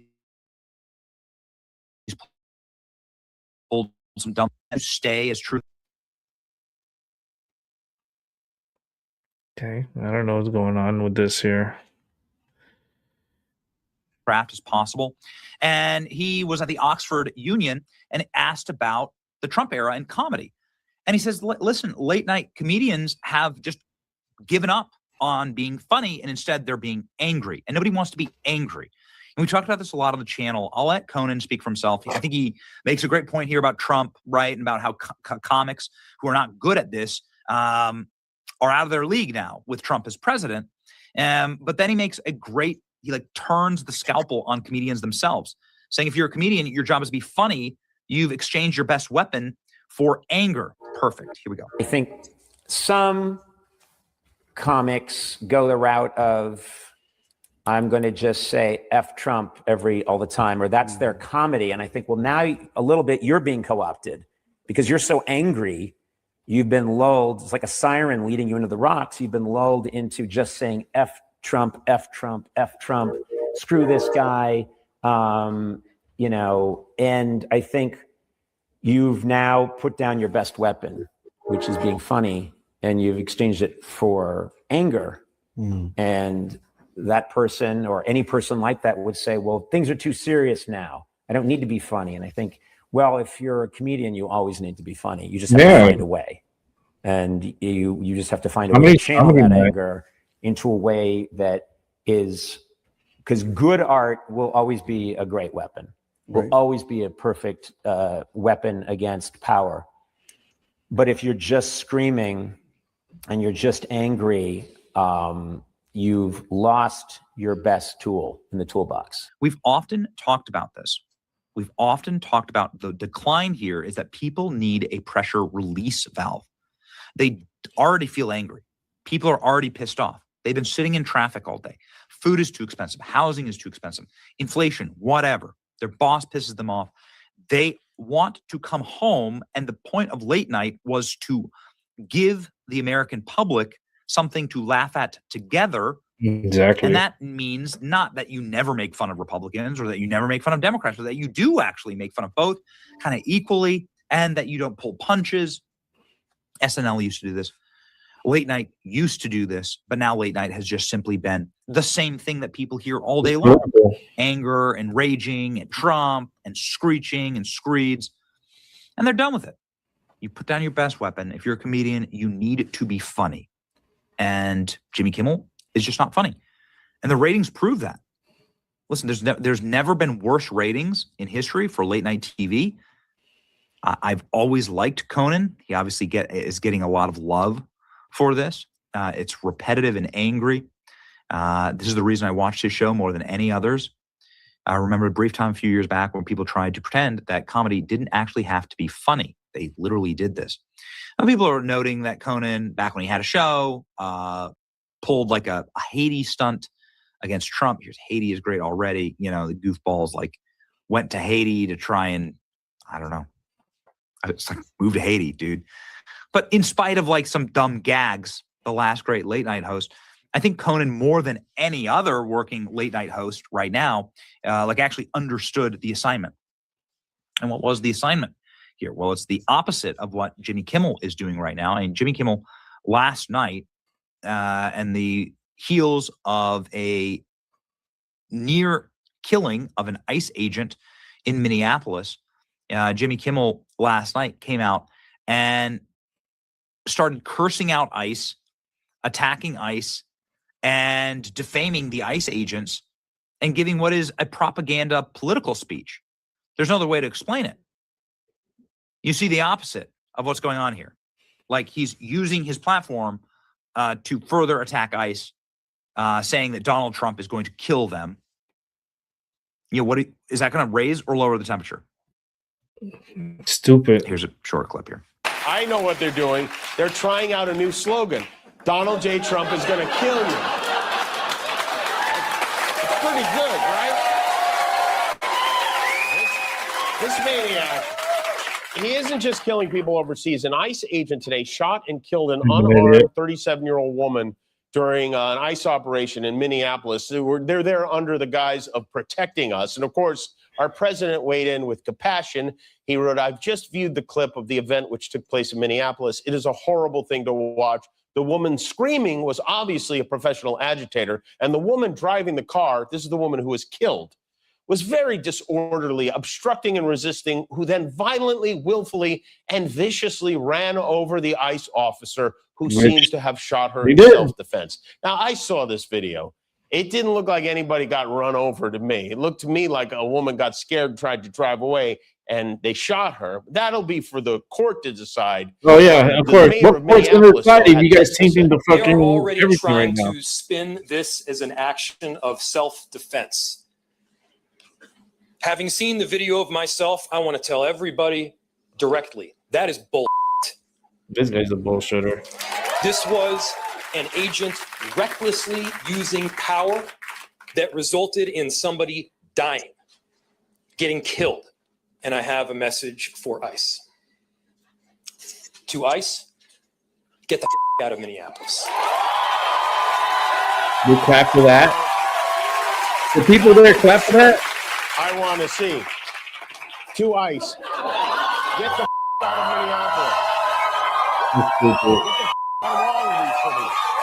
Just want to end with the king of late night, not Jay Leno, not David Letterman, Johnny Carson, the man who actually created the medium, and his thoughts on comedy and on the role of a late night host and what their obligations are to the American public.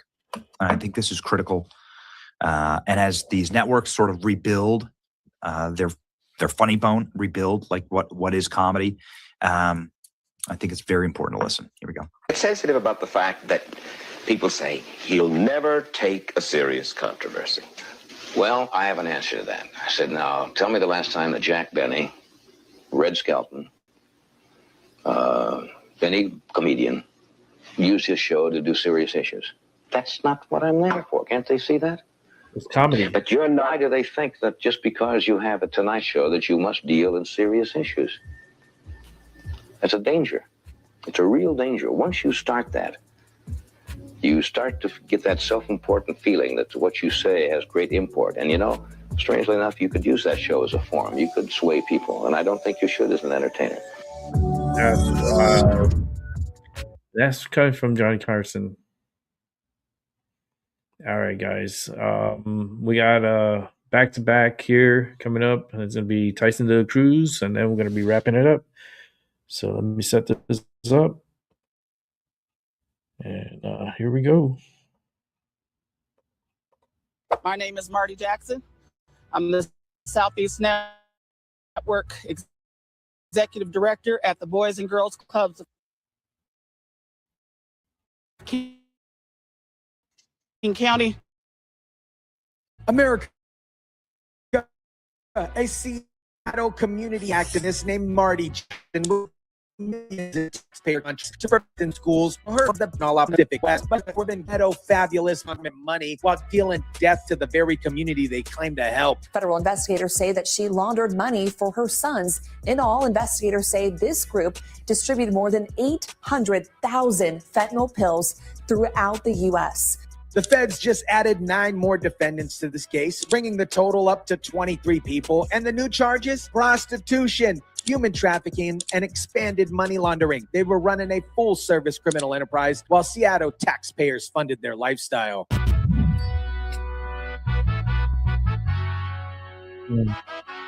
What is up, guys? Tyson De La Cruz here. Thank you so much for rocking with me. This story is a perfect example of how progressive cities condition for these kind of parasites to thrive. And we get to watch these ghetto fabulous fraudsters fall, and it's absolutely delicious. Marty Jackson wasn't some street level dealer trying to make ends meet. She was an executive director of Southeast Network, a program within the Boys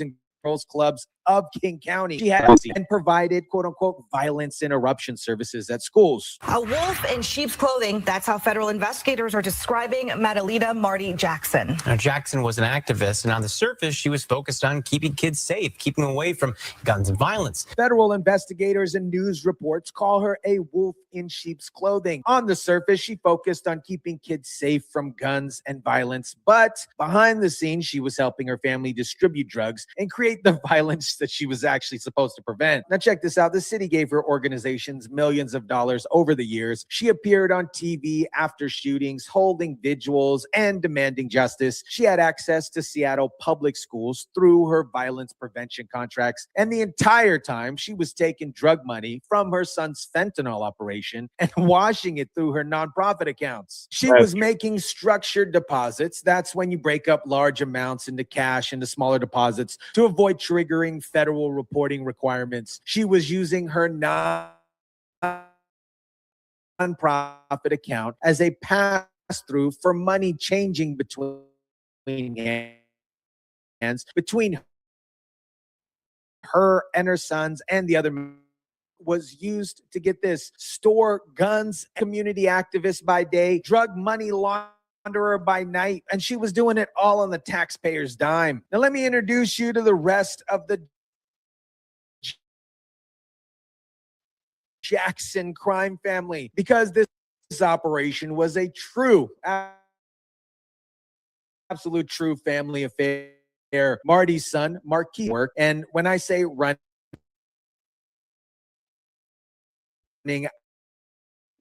I mean they were moving massive and wide.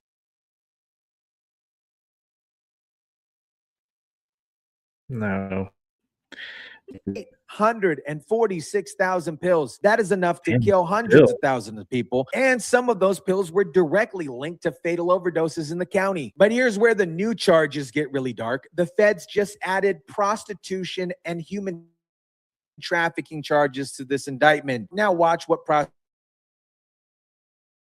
said about the expanded caseload. Federal charges Jackson and her husband Mandel, who prosecutors say were the leaders of a nationwide fentanyl trafficking ring. Now investigators have charged 23 people as part of the conspiracy. 23 defendants. This wasn't just a drug operation. This was a full-service criminal enterprise. They were trafficking drugs, laundering money, and now we find out they're involved in prostitution and human trafficking too. You cannot make this stuff up. Now let me tell you about the human cost of this ghetto fabulous lifestyle, because while the Jacksons were living high on the taxpayer money from drug profits, real people were dying. Back in September 2023, the Lummi Nation declared a state of emergency because of the number of overdoses. There's not a community I visit that does not talk about the devastation that fentanyl has done to their communities. This poison has harmed their children, their families, their communities. 4 tribal citizens died of fentanyl overdoses in just 4 days. 4 deaths in 4 days, and federal investigators traced those drugs back to the Jackson family operation. Marty Jackson was holding vigils after shootings in Seattle, talking about healing communities and preventing violence, but her own family was supplying the drugs that killed 4 people in 4 days. And the Jacksons were specifically targeting those communities because they knew they could move more product there. This was predatory. They were using Marty's reputation as a community activist to shield their operation while they poisoned the most vulnerable people in Washington state. Now let's talk about how Seattle enabled this entire operation, because the city's complicity in this fraud is absolutely stunning. Marty Jackson had contracts with Seattle public schools to provide violence interruption services. She was part of the mayor's office violence prevention initiatives. She appeared at city events and on local news as a quote-unquote expert. Instead of calling on cops, bringing school resource officers back, the city would contract violence intervention specialists, trusted adults in the community hired to keep kids out of trouble. Mayor Bruce Harold pledged $4.5 million to violence prevention programs, and Marty Jackson's organization was one of the recipients. The city was paying her to be a trusted adult in the community to keep kids out of trouble. Meanwhile, her family was distributing 846,000 fentanyl pills. City numbers I obtained show her organization had access to millions of taxpayer dollars for its cause. Just in August, the mayor's office used Jackson's voice to promote its millions in safety investments. The city gave her organizations millions over the years. They used her voice to promote their safety investments. She had a contract with Rainier Beach High School, and nobody in the city thought to ask where the money was coming from or why her family seemed to be living so well. Now watch what happened after she got arrested. Seattle Public Schools and the mayor's office have paused their work in the wake of a serious scandal. And the Boys and Girls Club fired Jackson. Right now, they're in the middle of an internal investigation. But here's my question. How did you not know? How did you give somebody millions of dollars and not notice that they were laundering drug money, living ghetto fabulous? Now, let me show you what real justice looks like in this case, because the first defendant just got sentenced and the judge didn't hold back. The first defendant, Michael Young, has pleaded guilty and was sentenced to 7 years in prison. Documents from his sentencing gave more insight into the federal investigation. Michael Young got 7 years, and the judge told him directly, every pill you moved was a loaded gun. The sentence needs to hold you accountable for the lives that you endangered. That, my friends, is the right message. These aren't just drug dealers. They're mass murderers using poison instead of bullets. But here's what's really satisfying. Marty Jackson is still out on bond, but she's facing the same charges. And with 23 defendants now charged, the feds are clearly building a case to take down this operation. This woman thought she was untouchable because she had the right political connections, the right social justice language, and the right nonprofit cover. She was living ghetto fabulous on the taxpayers' dime while her family dealt death, and now she's going to spend the rest of her life in prison. America, the Marty Jackson case exposes everything wrong with how progressive cities operate. They throw millions and millions of dollars at community organizations with zero real oversight. They prioritize social justice language over actual results. They create a perfect environment for parasites to thrive. Marty Jackson wasn't struggling. She wasn't some victim of systematic inequality. She was a predator using her nonprofit as a money laundering front while her family distributed 846,000 fentanyl pills that killed people on reservations and across the Pacific Northwest. Wow. The feds are calling this a family drug trafficking organization that specifically target Native American communities. That's not just criminal. That is pure evil because nobody wanted to ask the hard questions about where the money was going. 23 defendants facing federal charges, millions in taxpayer money exposed as funding a criminal enterprise, and a quote-unquote community activist who's going to die in federal prison for poisoning people she claimed to help. Let me know what you think about this. Drop it down in the comment section down below. Smash the like button if you kindly would. Share, subscribe, and as always, guys, I'll catch you on the next one. Thank you guys for that great little update there.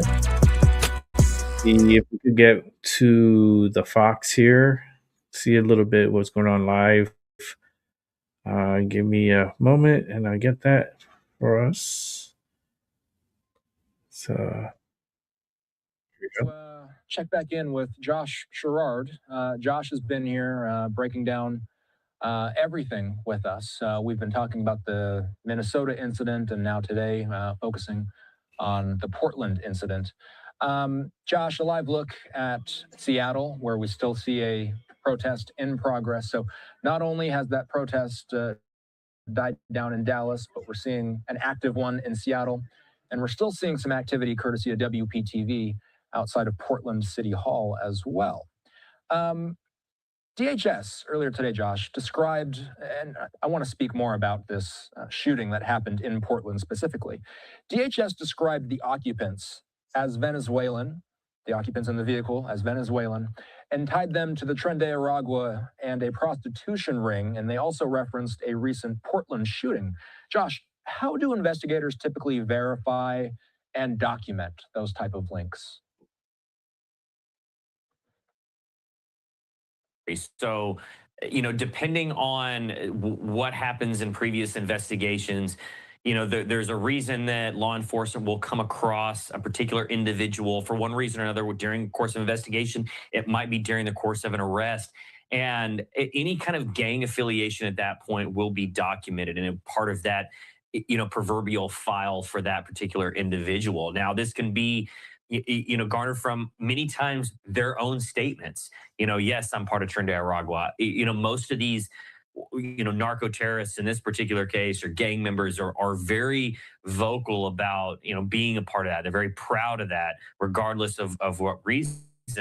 But then that might come from tattoos. That might come from affiliation. So there's a lot of different reasons that particular person might be, flagged as Trinidad Aragua or whatever gang affiliation that they have. But then that becomes part of their file. So down the road, when law enforcement then comes across this individual, that along with a slew of other pieces of information are all available to law enforcement as well. Look, in the last few years, the last 3 to 4 years especially, the technology that law enforcement has been leveraging through shared databases and, of course, everybody's favorite buzzword, AI, the ability for that information to be mixed, collaborated, and then regurgitated to other entities has seen this surge of popularity and surge of effectiveness, more so than we've seen in the last probably 10, 15 years. So, this information may have been put in by a federal source,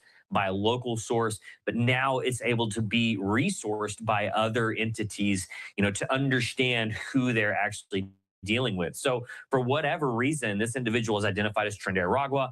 If law enforcement then came across this other individual, whether he was involved in a shooting prior that day or not, we're still not quite sure. But for whatever reason, he was identified, his affiliation was identified, possible criminal history was identified. I've been a SWAT guy for a long time. Anytime we do an operation, we did a threat assessment matrix.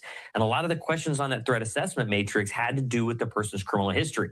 Did they use weapons? Are they known to use weapons? Have they had any previous charges for assaulting law enforcement or any kind of law enforcement, battery dealings in the past? All this is going to go into how they're going to approach this situation. So, and when you're dealing with Trinidad Aragua is one of the, probably most violent gangs that we've seen, and violent, narco terrorist organizations that we've seen here in the U.S.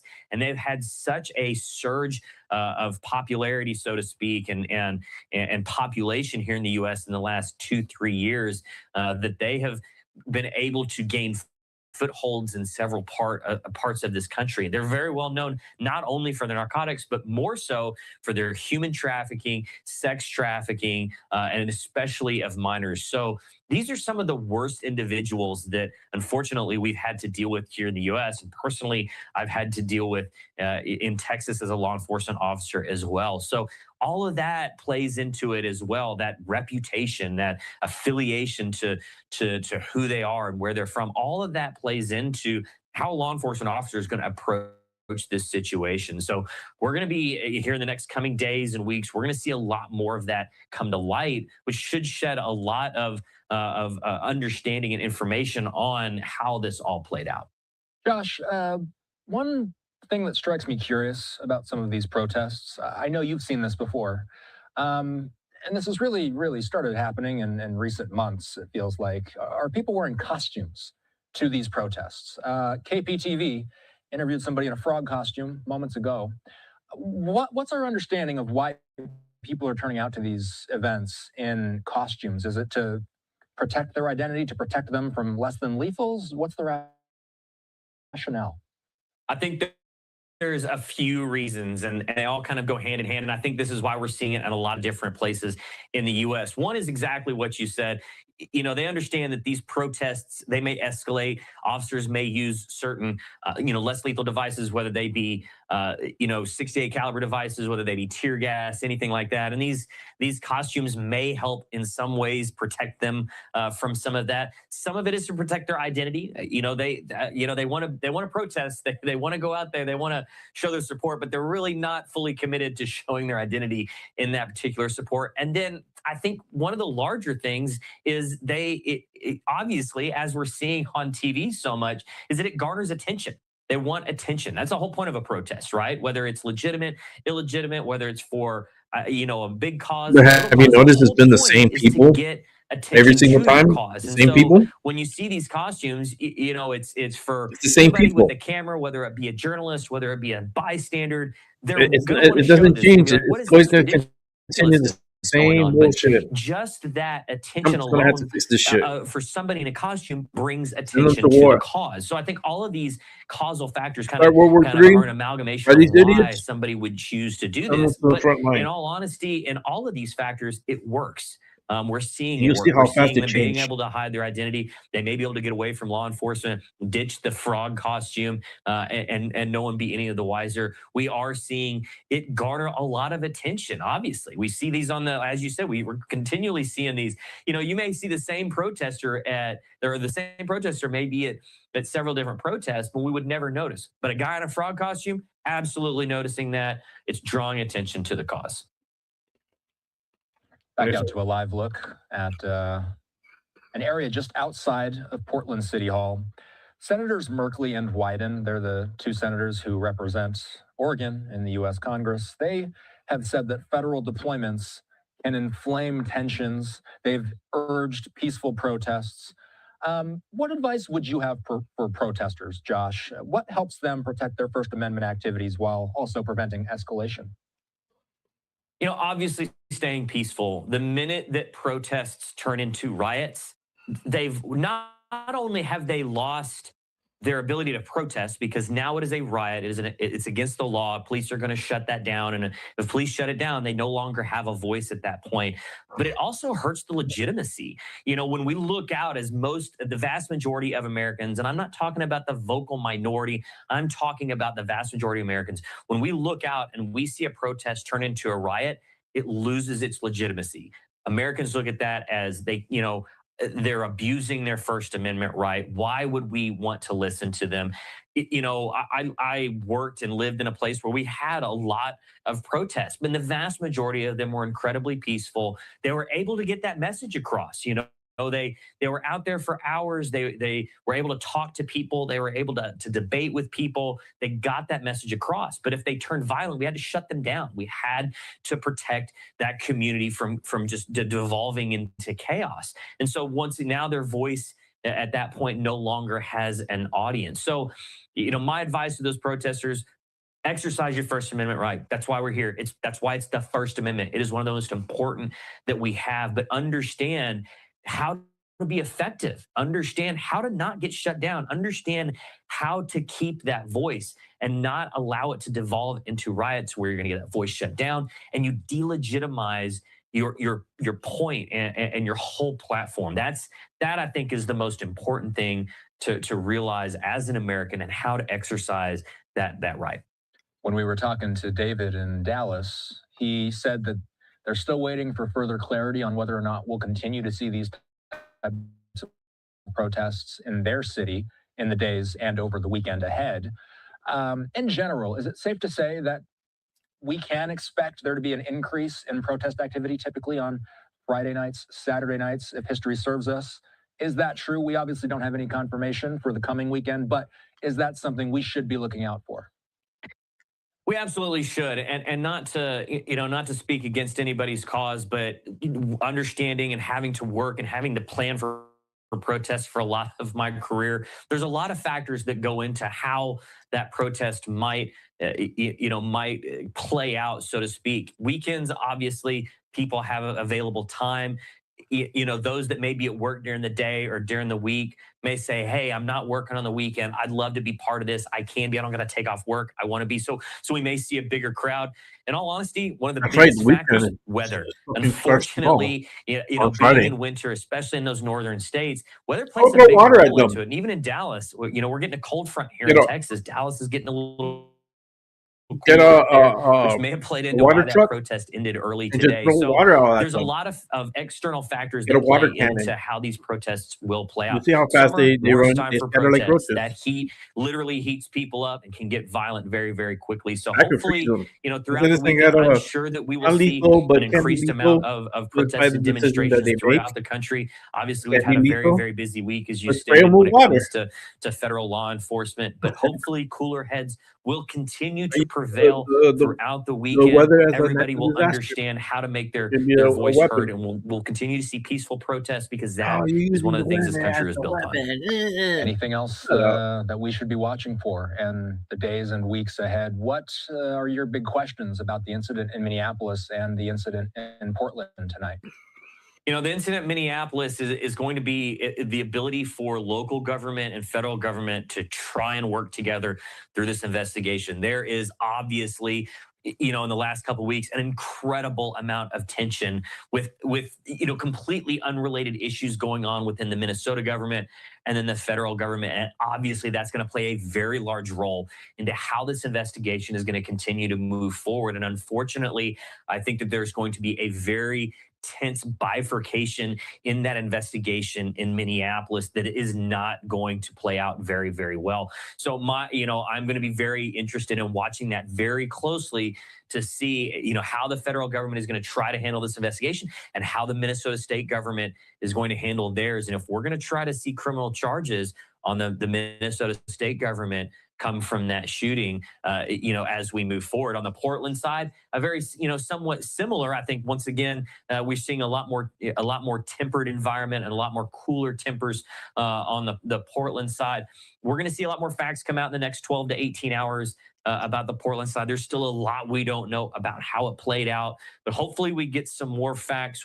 We get a much clearer picture about how this played out. And once again, that they're transparent with the public, with whatever that they can be in order to kind of satiate they're going to protest that court of when public the case is opinion over and they one say way or the he's other, innocent, he's to try innocent. to make sure that we can keep these protests peaceful This is going to go to the courts. not devolve into You know what I further mean? violence throughout the weekend and in the coming So days. they're not going to get it in their Josh favor Schroer and is they're the going to Director of Law riot in the Enforcement summer. at Burna You Technologies. see. Thanks. I already know their playbook.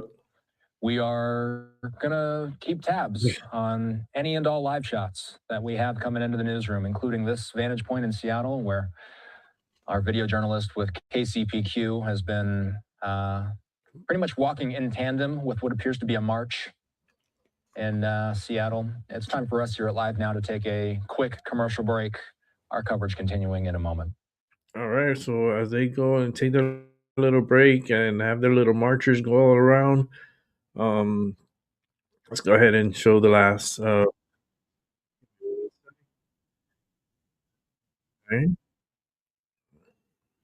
Let's go over here. Let's go ahead and show the last episode of Tyson de la Cruz. Gateway Community Services case manager Antoine Mills tells us more than 30 employees have been placed on furlough, have not been paid, and have been told to apply for unemployment. We deserve an answer. The taxpaying citizens of this state absolutely deserve an answer. America, while you're struggling to pay medical bills, Democrats in Maine were funneling Medicaid dollars to arm foreign military in Somalia. A whistleblower from Gateway Community Services who has said specifically that they overbilled for electronic payments and that they also billed for services that they never gave to people. But here's the part. The CEO of this healthcare company was openly telling Kenya media that he was raising funds to buy weapons and bullets for Jabaland Somalian army, while telling Maine officials his staff were just visiting low-income clients.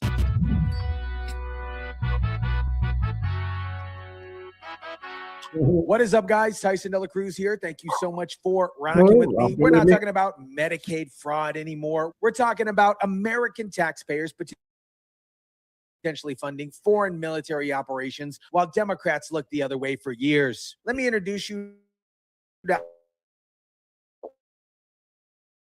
Abdul Ali Services.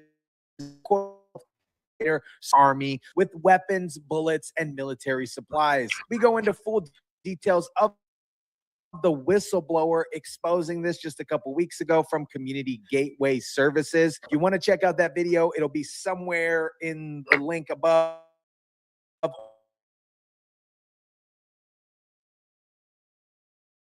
Or in the description. A mass shooting in Lewiston, I believe it was $6 billion, and most of it went to Gateway instead of to the victims. So while Maine families donated millions of dollars thinking that they were helping victims of the Lewiston mass shooting, Gateway was siphoning that money away from the survivors who needed therapy and medicals bill paid. And that, my friends, is just the tip of the iceberg. Here's what's absolutely insane. Gateway received over, get this, $28 million from Maine's Medicare program between 2019 and 2024. 3 separate audits found they were billing for services that they actually never provided. Billing for services Medicaid doesn't even cover, and creating fake interpreter claims that surged 283%, while refugee numbers actually declined. We have already audited you twice, already penalized you, already educated you, and the same problems continue. Translation, they knew exactly what they were doing, and they didn't care because they had political protection.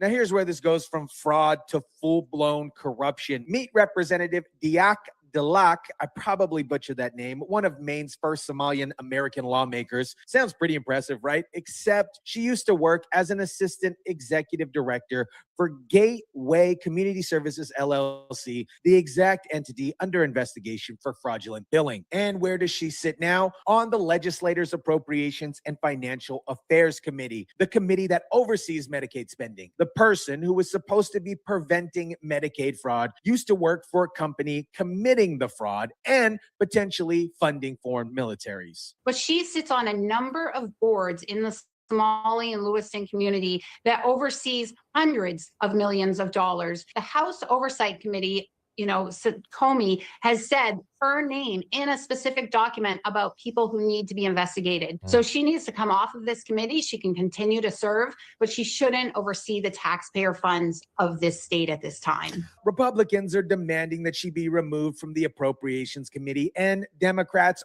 are calling these demands, you guessed it, guys, racist and reckless. If all else fails, just go to racism, bigotry, and recklessness. This is an insult to the working people of Maine who punch the time card, who get up in the morning, who go to work every day, pay some of the highest taxes in the nation. This is the beautiful irony of Democrat governance. They lecture you about equality and compassion while literally stealing from working class Americans. Maine has some of the highest taxes and electrical rates in the nation, and hardworking people are finding out that their money was buying bullets for Somalia instead of health care for their neighbors. This wasn't some sophisticated fraud scheme that fooled everyone. State auditors identify suspicious patterns 5 years ago. The Department of Health and Human Services conducted 3 separate audits, finding over $2 million in fraudulent billing. And Democrats did, you guessed it, again, absolutely nothing until the Minnesota Medicaid fraud scandal made nationwide news,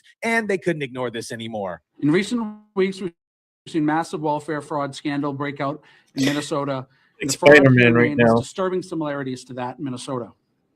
7 months later, we are finally seeing some action with the suspension of funding to Gateway. Governor Janet Mills, complete radio silence. House Speaker, absolutely nothing. Senate President, crickets. Attorney General, nowhere to be found. They all knew, and they all protected this operation because it was politically inconvenient to investigate a Somalia-run organization. The tax-paying citizens of Maine have had enough of fraud, waste, and lies. What we do mind coming out of our paychecks is money being sent to people in non-governmental organizations that are defrauding us. They're defrauding us because they are not providing the services that they claim to provide.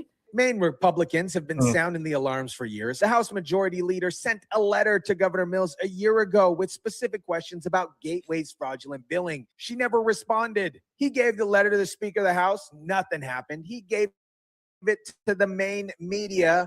and they ignored it. Why? Because Maine has been under single-party Democrat control for 7 years, and they created a system where certain organizations are quote-unquote untouchable, regardless of how much they steal or who they potentially arm overseas. This is where the emotional betrayal hits hardest.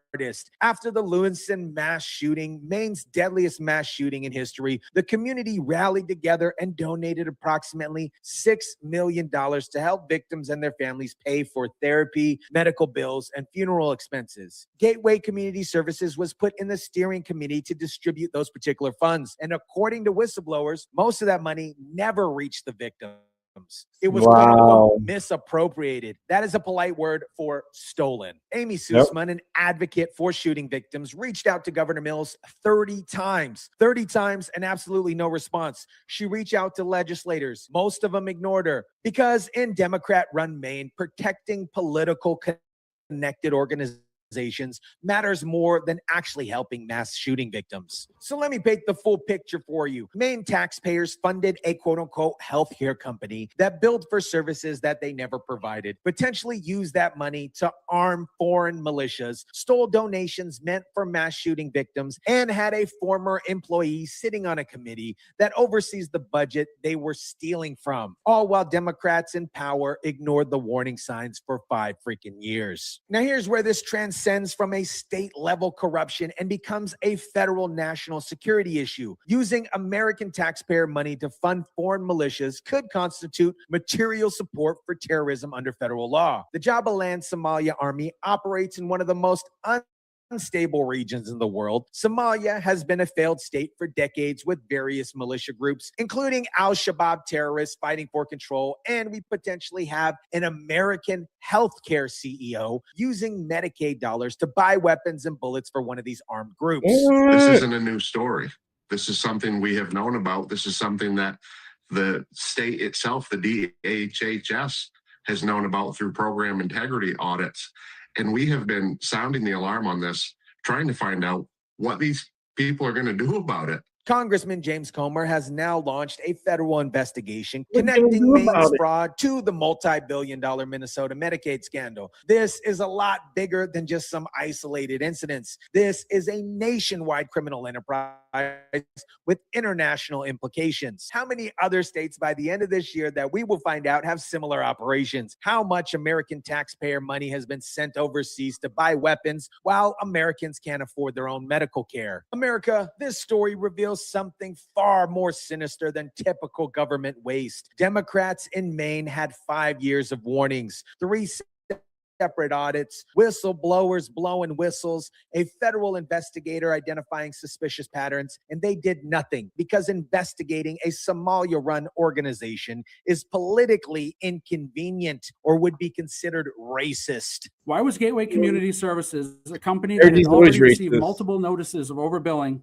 allowed to sit on the steering committee to receive funding tied to the Lewiston Shooting Victims Fund? That Medicaid spending. They gave Gateway a seat on the steering committee for the shooting victims. They handed out no-bid contracts worth millions of dollars. And when the CEO was openly telling African media he was fundraising to arm a foreign militia, they just looked the other way. Every Democrat who protected this operation up to Governor Mills needs to face the consequences. And every American needs to understand that this is what happens when identity politics becomes more important than the rule of law. The working people of Maine deserve better than having their tax dollars stolen to buy bullets for Somalia militias. Let me know what you think about this. Drop it down in the comment section down below. Smash the like button if you kindly would. Share, subscribe, and as always, guys, I'll catch you on the next one. Go, thank you, Tyson. Great upload as usual. Let's go ahead and go back live to see what's going on over here before I sign off on the show. Let's see here. In the next hour. But more Minneapolis and more Portland coverage when we return. So going back on break again? What the hell? They just came out of break. Let's go back a little bit. It lasted for a couple. Hear what he had to say. Thank you. They don't want to hear these clowns. cities. They say that they stand with every community that is hurting in our nation. And we also heard from Oregon Governor Tina Kotek, who again reiterated that Oregon officials do not know the facts of the incident quite yet. I'll show Tricia McLaughlin's remarks in a moment here. She posted on social media. That's what little we do have from officials on the facts of this incident. Governor Kotek says that there have been concerns for quite some time about the potential excessive use of force in Oregon by federal agents. She said that the president is fostering an environment of recklessness and that the Department of Homeland Security is shattering trust, their sense of safety, and their literal safety.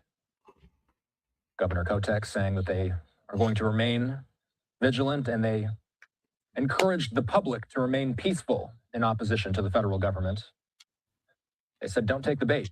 Peaceful. They are taking the bait. They're doing the opposite of what they're doing. They said, stay peaceful. They go crazy.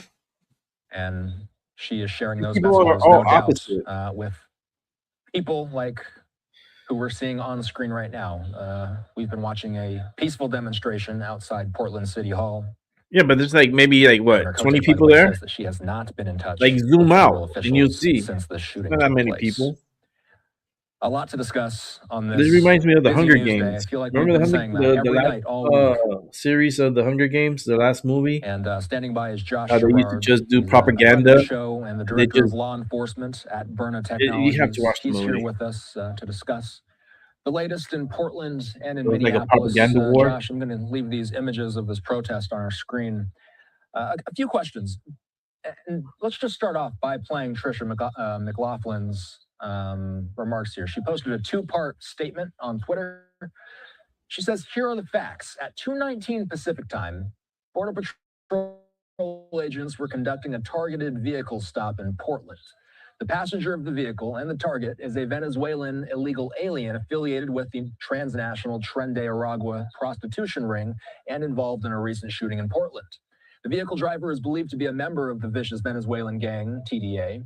When agents identified themselves to the vehicle occupants, the driver weaponized his vehicle and attempted to run over the law enforcement agents. Oh, you see? Fearing for his life and safety, an agent fired defensive shots. The driver drove off with the passenger, fleeing the scene.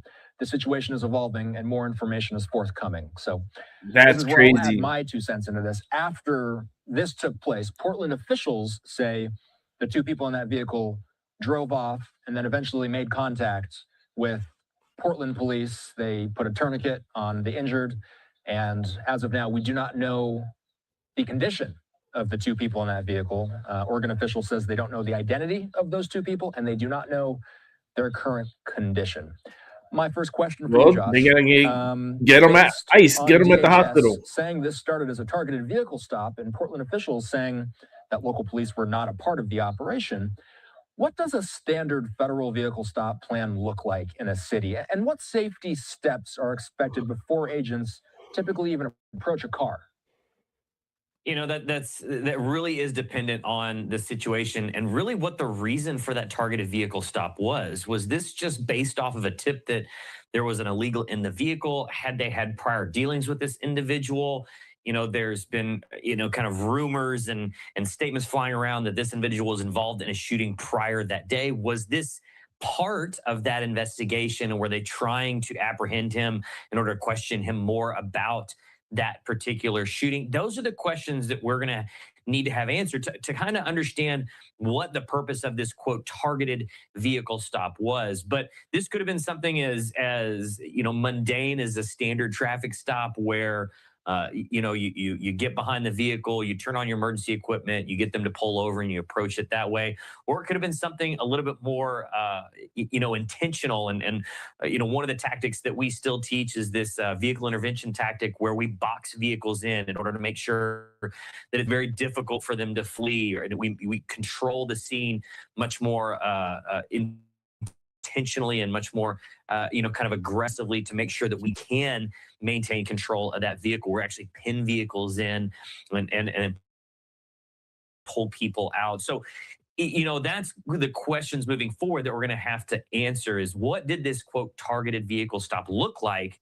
And what was the purpose of it? Especially if it was, the fact that they knew he's involved in a shooting earlier, if that is and was the case, if they knew his criminal history, if he had a violent criminal history so that they understood that maybe he was likely to use weapons, maybe he had, assaulted law enforcement officers before in the past. All of this is going to go into play when we look at why, how the shooting occurred, why this shooting may occurred. And especially when we look at it from a legal perspective, when we look at the totality of circumstances, which is the current model that the Supreme Court very, very recently, set for the entire nation when it comes to law enforcement use of force. When we look at those totality of circumstances, all these things are going to be considered when we look and see, is this use of force justified? What was he actually in fear of his life? Were they there for a reason that would have warranted this kind of engagement? And ultimately, is there going to be charges that are going to be tried to be brought against this officer, or how is this investigation to go from here forward?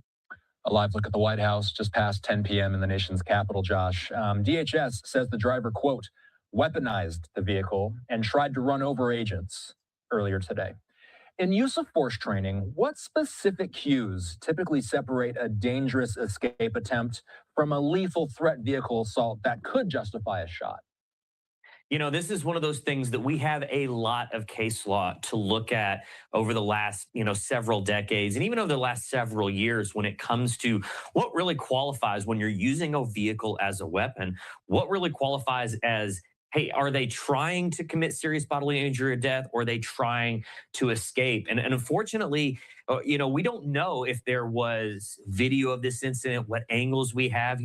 I've spent the last, day and a half covering the Minneapolis shooting, where we have several videos of that shooting. And so we're really able to break down exactly, frame by frame, portions of a second by portions of a second, how that went down and how, the vehicle's actions, the officer's actions kind of play into intention. And, hopefully that there's some sort of documentation, some sort of video of this incident as well, where we can do the same and we can look I'm at sure that there's and say, recordings. was their intention? Were they trying to escape? Was the vehicle positioned in a way that they were trying to escape, or did they try to point the vehicle towards officers? Look, like I said, there's a lot of case law exists, and officers cannot put themselves in front of a moving vehicle that is just moving in a straight line, step in front of the vehicle, expect it to stop, and if it doesn't, shoot the occupants or shoot the driver.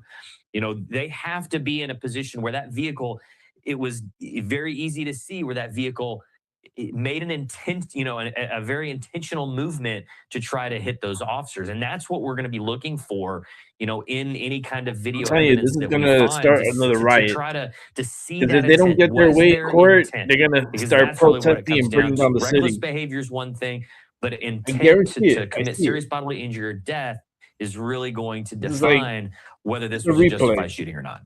We've been taking looks at The protests replay of across the George nation. Floyd. KPTV bringing us Same these shit. images.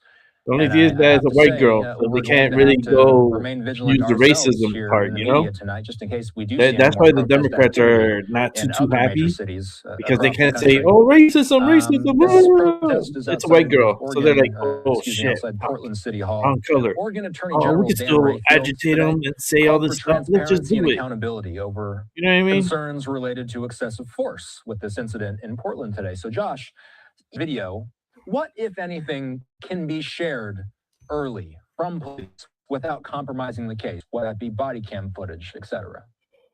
It depends on the jurisdiction. It depends on the region that they're in. But if there is video, there's a lot of instances where you don't want to release certain things until you have certain facts and you understand, how those kind of facts played out. But, in this particular case, if they do have video, they're going to want to release it early, and they can, as long as the investigative party and the possible charging party, whether that be state prosecutor, federal prosecutor, are in agreement that it's okay to release this, that it's not going to harm the integrity of the case or the integrity of the evidence. And honestly, video generally doesn't, because video is not going to change. They have the original. It's not like releasing, possible details that only a suspect would know. This video is going to be out there. It's not going to change as we're moving forward. So, it would, in order to kind of satiate that trial of public opinion and that public court,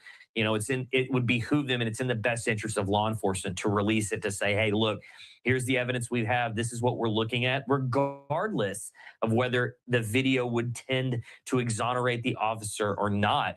It would definitely be a better move to release that, and along with a statement that says, look, this is what we're using. We are investigating this.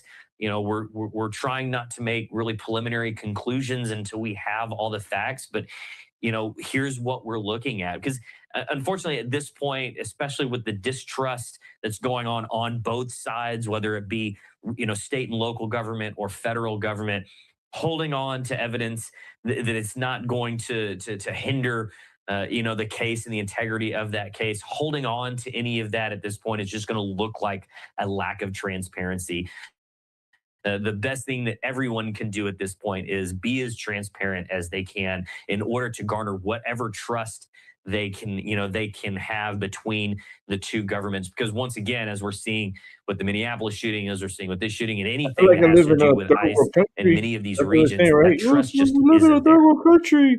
I listen. spoke about the possibility of other protests popping We up in have different laws areas. here in the We United just got States. this live feed plugged in. This is If you don't want to Seattle. follow I'm gonna pull those, up the audio for a because moment I and don't here's know, what we can hear. that's upon you, not me.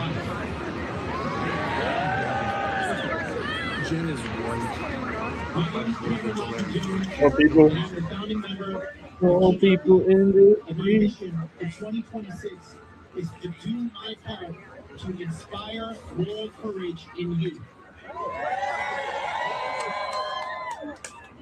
Yesterday, a friend of mine posted online, ICE murdered a woman on my street.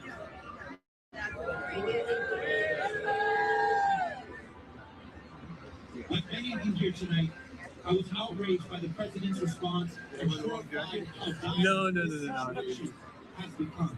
So yes, we are listening in to yet another protest. We've seen protests, by the way, in cities across the country today. Obviously, earlier today in Minneapolis, things did get tense in the Twin Cities. Earlier this afternoon, we've seen protest activity in Los Angeles, Portland, Houston, Dallas. In fact, we're going to be checking in with Fox in Dallas momentarily here. I do believe Josh Sherrard is still on the line with us. And Josh, if I can, while we look at images out of Seattle, Portland Police Chief Bob Day, during that press conference, asked the community to remain calm, given some of the heightened tensions in their city. What are the best practices for both federal and local agencies to keep the temperature cool, not only in Portland, but in major cities across the country, like in Seattle we're seeing here? There's a distinct difference between what we saw and what we're still continuing to see in Minnesota and Minneapolis with what we're seeing in Portland. Look, I understand, and Portland has never had not in recent history, has had a great relationship with the federal government and this administration. But the rhetoric and some of the narrative that we're seeing coming out of Portland is definitely much more tempered than what we're seeing coming out of Minneapolis. And so I think that is very important, for the leadership there to say, hey, look, we're going to look into this. We're going to investigate the details, and we're going to make sure that we bring you those details and we do a thorough investigation. Unfortunately, in Minneapolis, what we saw was a immediate condemnation of law enforcement before we knew anything, before we saw anything, which is extremely inflammatory to your community and surrounding communities. So that is not going, to help, keep those protests peaceful. Telling the people, hey, look, we're looking into this. This is but we have to wait until we have the facts, making sure that they understand that. And then on the government side, make sure they're working together. Once again, I understand that there's not a great working relationship between that local government and federal government, but as much as they can, they need to be sharing that information, which needs to be transparent on both sides to the public as much as we can without violating the integrity of the case and that evidence. So working together between those agencies with open lines of communication, sharing that evidence, and then making sure that they're communicating with the public is going to be the best way to keep everything as peaceful as possible. The less transparent it is, the I more would kind spray of water on siloing them. we see between these investigations, the less sharing of information is only going to add You fuel to spray the water fire on and cause them, more protests, they'll which are leave. going to inevitably get violent. Look, we've seen this time and time again And they in can this be like, "Oh, country, you're using especially in the last the weather year, that these as a protests can turn weapon." violent very, very quickly. And I was unfortunately, like, "Oh, law shut up." enforcement's job is there to prevent crime and disorder and to Oh, prevent that Democrats chaos. know how to do And it. as Get we're you seeing wine. now, oftentimes that So can you want get some very, wine with very that cheese? violent. And that's the last thing that anybody wants to happen on either side. So, keeping that transparency, that open lines of communication is going to be vitally important in the hours and days moving forward. Josh Sherrard is with us. Sherrard is the director of law enforcement at Byrna Technologies. He's going to stand by, and we'll check in with him in a moment here. We have to take a quick commercial break here on our end here at Live Now. After the break, we're going to be checking in with Fox 4 in Dallas. David Sentendry is at in Portland shooting. Josh, how do investigators typically verify and document those type of links?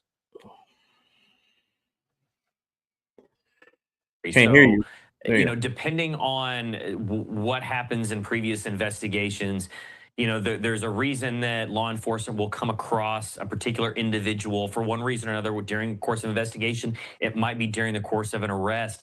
And any kind of gang affiliation at that point will be documented, and a part of that, proverbial file for that particular individual. Now, this can be, garnered from many times their own statements. Yes, I'm part of Trinidad Aragua.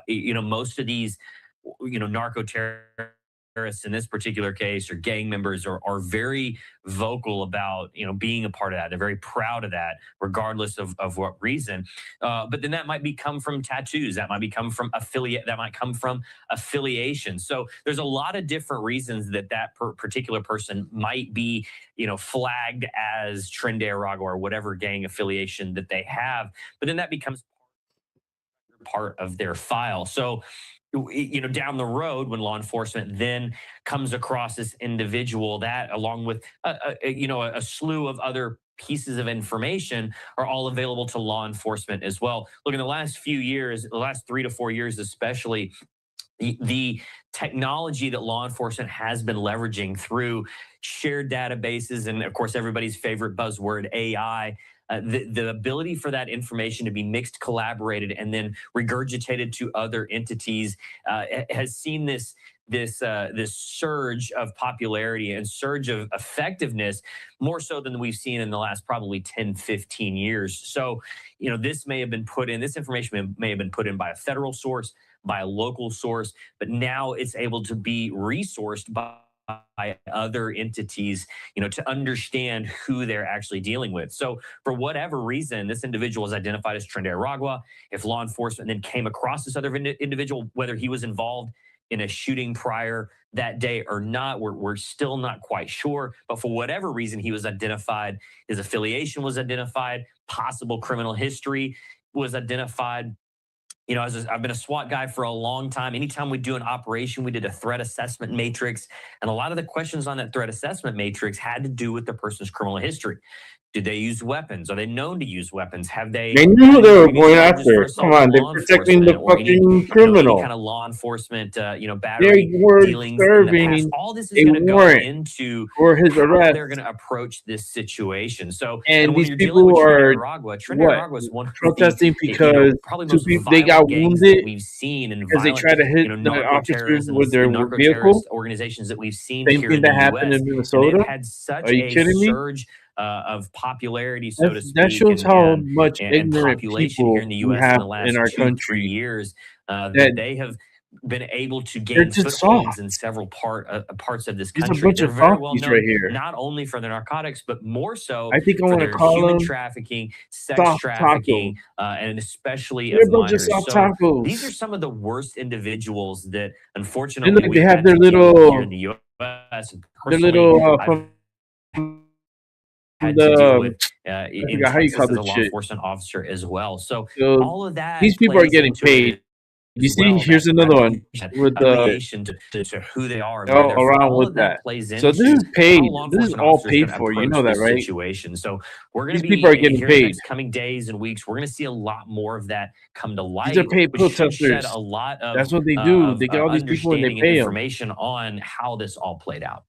Josh, one thing that strikes me curious about some of these protests, I know you've seen this before, and this has really started happening in recent months, it feels like, are people wearing costumes to these protests? KPTV interviewed somebody in a frog costume moments ago. What's our understanding of why people are turning out to these events in costumes? Is it to protect their identity, to protect them from less than lethals? What's the rationale? I think there's a few reasons, and they all kind of go hand in hand. And I think this is why we're seeing it in a lot of different places in the U.S. One is exactly what you said.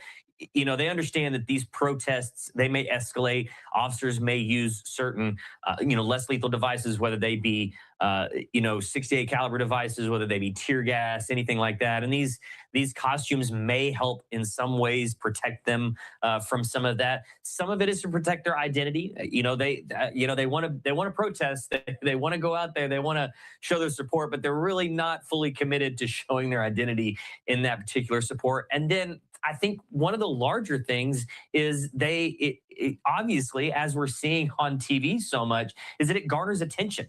They want attention. That's the whole point of a protest, right? Whether it's legitimate, illegitimate, whether it's for a big cause, a little cause, the whole point is to get attention to your cause. And so when you see these costumes, it's for anybody with a camera, whether it be a journalist, whether it be a bystander, they're going to want to show this. They're going to be like, what is this ridiculousness going on? But just that attention alone for somebody in a costume brings attention to the cause. So I think all of these causal factors kind of are an amalgamation of why somebody would choose to do this. But in all honesty, in all of these factors, it works. We're seeing it work. We're seeing them being able to hide their identity. They may be able to get away from law enforcement, ditch the frog costume, and no one be any of the wiser. We are seeing it garner a lot of attention. Obviously, we see these as you said, we're continually seeing these. You may see the same protester the same protester may be at several different protests, but we would never notice. But a guy in a frog costume, absolutely noticing that. It's drawing attention to the cause. Back out to a live look at an area just outside of Portland City Hall. Senators Merkley and Wyden, they're the two senators who represent Oregon in the U.S. Congress. They have said that federal deployments can inflame tensions. They've urged peaceful protests. What advice would you have for protesters, Josh? What helps them protect their First Amendment activities while also preventing escalation?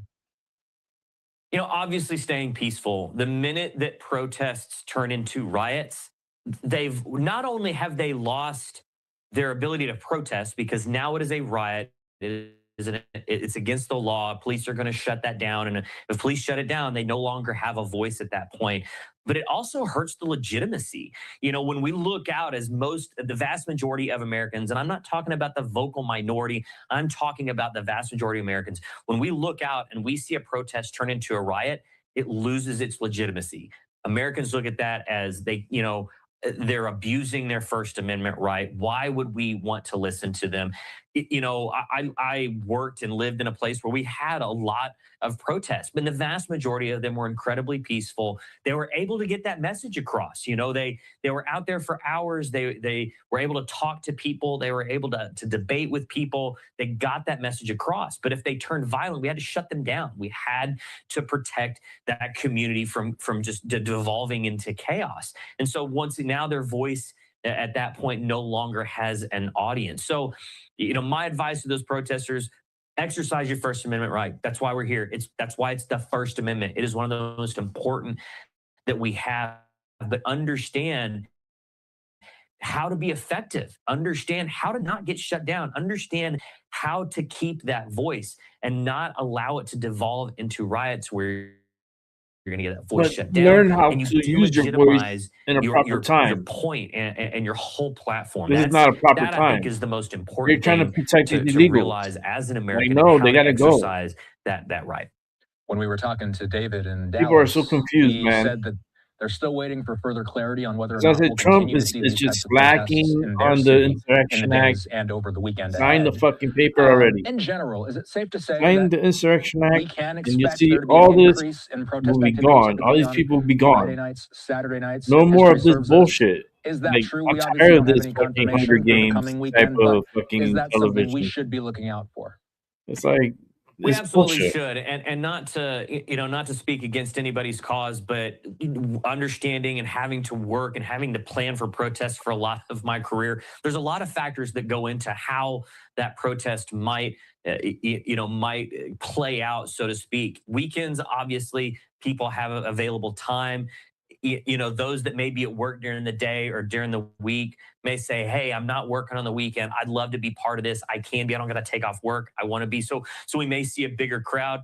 In all honesty, one of the biggest factors, weather. Unfortunately, being in winter, especially in those northern states, weather plays a big role into it. And even in Dallas, we're getting a cold front here in Texas. Dallas is getting a little cooler up there, which may have played into why that protest ended early today. So there's a lot of external factors that play into how these protests will play out. Summer, worst time for protests. That heat literally heats people up and can get violent very, very quickly. So hopefully, throughout the weekend, I'm sure that we will see an increased amount of protests and demonstrations throughout the country. Obviously, we've had a very, very busy week, as you stated, when it comes to federal law enforcement. But hopefully, cooler heads will continue to prevail throughout the weekend. Everybody will understand how to make their voice heard, and we'll continue to see peaceful protests, because that is one of the things this country is built on. Anything else that we should be watching for in the days and weeks ahead? What are your big questions about the incident in Minneapolis and the incident in Portland tonight? The incident in Minneapolis is going to be the ability for local government and federal government to try and work together through this investigation. There is obviously, in the last couple of weeks, an incredible amount of tension with completely unrelated issues going on within the Minnesota government and then the federal government. And obviously, that's going to play a very large role into how this investigation is going to continue to move forward. And unfortunately, I think that there's going to be a very tense bifurcation in that investigation in Minneapolis that is not going to play out very, very well. So I'm going to be very interested in watching that very closely to see, how the federal government is going to try to handle this investigation and how the Minnesota state government is going to handle theirs. And if we're going to try to see criminal charges on the Minnesota state government come from that shooting, as we move forward. On the Portland side, a very, somewhat similar. I think once again, we're seeing a lot more tempered environment and a lot more cooler tempers on the Portland side. We're going to see a lot more facts come out in the next 12 to 18 hours about the Portland side. There's still a lot we don't know about how it played out, but hopefully we get some more facts. We get a much clearer picture about how this played out, and once again that they're transparent with the public, with whatever that they can be, in order to kind of satiate that court of public opinion one way or the other, to try to make sure that we can keep these protests peaceful and not devolve into further violence throughout the weekend and in the coming days. Josh Sherrard is the Director of Law Enforcement at Byrna Technologies. Thanks.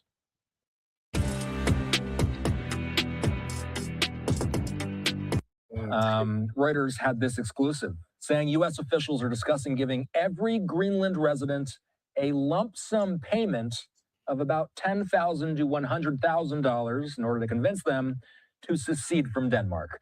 Greenland's got roughly 57,000 residents. Hal, does this feel like a realistic path forward? Well, I don't think it's a realistic amount. First off, the Greenlanders, they're part of Denmark. They get the Danish social welfare, which is a very generous social welfare system, for education, for health, you name it, even stipends for living. So frankly, that amount seems well short of probably what it should be. If they want to really just offer Greenlanders an amount of money, they need to go much more, probably into seven figures, if they want to really make an impression. And I don't know if Congress would go for something like that. What I will tell you, though, is threatening Greenland with some that's sort a of little military action, which is you give me $100,000 and I got has really caused I want full benefit. tremendous heartache with Health, Copenhagen, with Denmark, but also everything. with all the European leaders. You're talking I about gotta two give up my European land. countries. I mean, two NATO countries that could be in a military action against each other. Now, I did hear some Danes talking about this. They said that's never happened, that NATO countries have ever gone to war. That's not really true. That actually happened back in the 70s between Turkey and Greece. That actually happened with Cyprus. But so it's not unprecedented that something like that would happen. And there is rather an interesting history in World War II. The U.S. pretty much controlled all of Greenland. The Danes couldn't do anything militarily. They were occupied by the Nazis. So, in fact, Greenland, to my recollection, is the first place, and this was prior to actually World War II for the U.S., the Declaration of War starting, the first place where U.S. troops actually got in combat action with Nazis. They were putting I believe it was a weather station or something in Greenland, and U.S. troops came into action with them. And that was before December 7th, 1941. That was before Pearl Harbor. So anyway, a little historical tidbit there. I think at one time we had up to 30 bases in Greenland. Under the current treaty, we can put as many military bases in Greenland as we want. There's no restriction on that. So any discussion about what we need for military is a side note. Yes, with the ice receding, it is a very key navigation area, and there are tremendous, critical minerals that we need that are needed for high tech and everything else. National security-wise and global security-wise, one of the things President Trump said in remarks recently was he believes that European officials know that the U.S. owning Greenland would be good for their national security and for their security. When you hear that, how could U.S. ownership over Greenland not only protect the U.S. and the Arctic, how could it They're closer to European UK. countries as well? Well, They'd be closer. A rather large U.S. presence on Greenland, all around it, and with the Arctic ice receding as fast as it does now, this opens up that Northwest Passage, as they used to call it, that didn't exist. Well, it's existed, and it has completely changed navigation during at least half the year in terms of global maritime navigation. So that is rather big. The other thing is, if we had more military presence up there, yes, we would deter the Russians and the Chinese from trying to dominate the Arctic. Both of those countries, working collaboratively, have been trying to dominate this new area of contention, the Arctic. There are minerals and everything under the Arctic ice that what used to be the Arctic ice caps that we're looking at exploiting. There's undersea mining potential there. There's all sorts of things that are being looked at in the Arctic. And certainly all the mining mineral potential that could be in Greenland is being looked at as well. So yes, that's huge, and it potentially has a huge military application. However, in terms of putting bases on Greenland, we can do that now. We don't need to change it. We don't need to own it. We don't need to buy it. We can actually put as many bases. However, I think part of the thinking is on this is we're looking at the investment we made in defense in a lot of different places, and I think this is just kind of the thinking that we've heard talked about with NATO is where is the return on investment for the United States? So I think part of that is if we're going to put a lot of investment defending Greenland, defending that part of the world, we want to see something come back to the United States that would offset that investment, that cost. That might be some of the thinking that's driving why we should, quote, own, unquote, Greenland. We're looking at a picture of That makes sense. space and its relation geographically to Nuuk, which is the largest city in Greenland. Since the U.S. already operates this space base, Hal, and by the way, it's operating this base under long-standing defense arrangements, what more could the U.S. do there beyond this base if it were to actually own Greenland? I mean, is it as simple as they would just be able to build more out there? Absolutely. Greenland's actually, Denmark said, hey, you can build as many bases as you want. If you look at the treaty, we had, I think, as I mentioned, 30-some bases. There was one base, rather famous. It was something experimental under the ice, where we actually, I believe we had a nuclear reactor under there, and we're trying to build an under ice city, and we're going to use it to launch nuclear missiles in case of and cut down the time it would take for a nuclear missile to reach the Soviet Union during the Cold War. Didn't work out that well. There's remnants of that that experiment's still there, but the problem is ice doesn't move fast, but it does move. And the base just kept falling apart, so they finally abandoned it. But the interesting thing is, as far as I know, we did not tell Denmark that we were building that base, this nuclear base with nuclear missiles or for nuclear weapons, while we were doing it. That kind of tells you how that treaty works. It certainly gave us a tremendous prerogative to do a lot of military things in Greenland. And that's one of the things we did, which may sound stunning today, but that was what was going on back in the 1950s and early 60s during the Cold War. The time in the nation's capital, approaching 11:30, live look at 1600 Pennsylvania Avenue. I've talked with many national security analysts in recent days, speaking with the FDD's Jonathan Schanzer about this earlier this week. He and I were discussing Secretary Rubio's thoughts on this, and we did just hear how that Secretary Rubio is expected to meet Danish and Greenlandic counterparts next week. What are the most important telltales that viewers should watch for after that meeting? I think a couple of things, and it's actually, I'm really looking forward to this meeting happening because I think it's long overdue. This long distance rhetoric stuff back and forth really hasn't been too helpful to working with one of our closest allies, which is Denmark, and really addressing some of the issues up in Greenland. But this meeting could be rather key. One of the things I expect to hear is a larger U.S. military footprint going into Greenland. That may be something that comes out of it. The other thing, and I think this is what the Danes will push, is some sort of reciprocal consideration on exploiting critical minerals. You know, those key minerals are needed for high tech. Sometimes called rare earths, although the reality is they're not that rare. They're just tough to get. But Greenland has a lot of these rare earths and other critical minerals that are needed. I would not be surprised if the Danes maybe come back and provide something rather generous in terms of consideration, maybe some first right of refusal for the U.S. to exploit those minerals. And I should mention that there is currently, right now, there is no large-scale mining operation that I'm aware of for rare earths in Greenland. This is all speculation. This is all, it could, it should. They're probably there. We're pretty sure we can get them.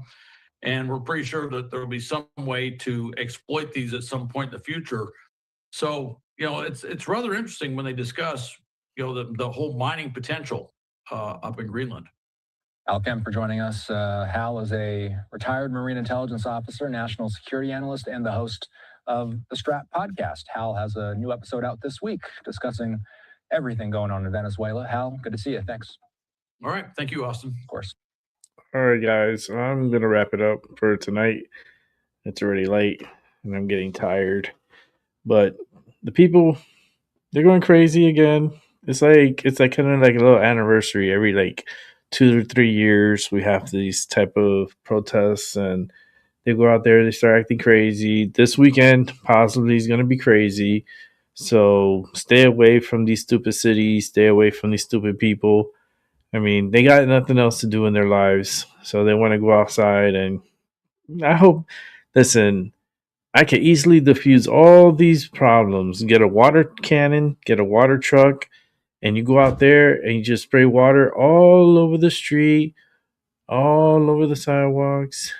And then when it's time that they're going to walk by there, here comes the practice for the 2026 Winter Olympics.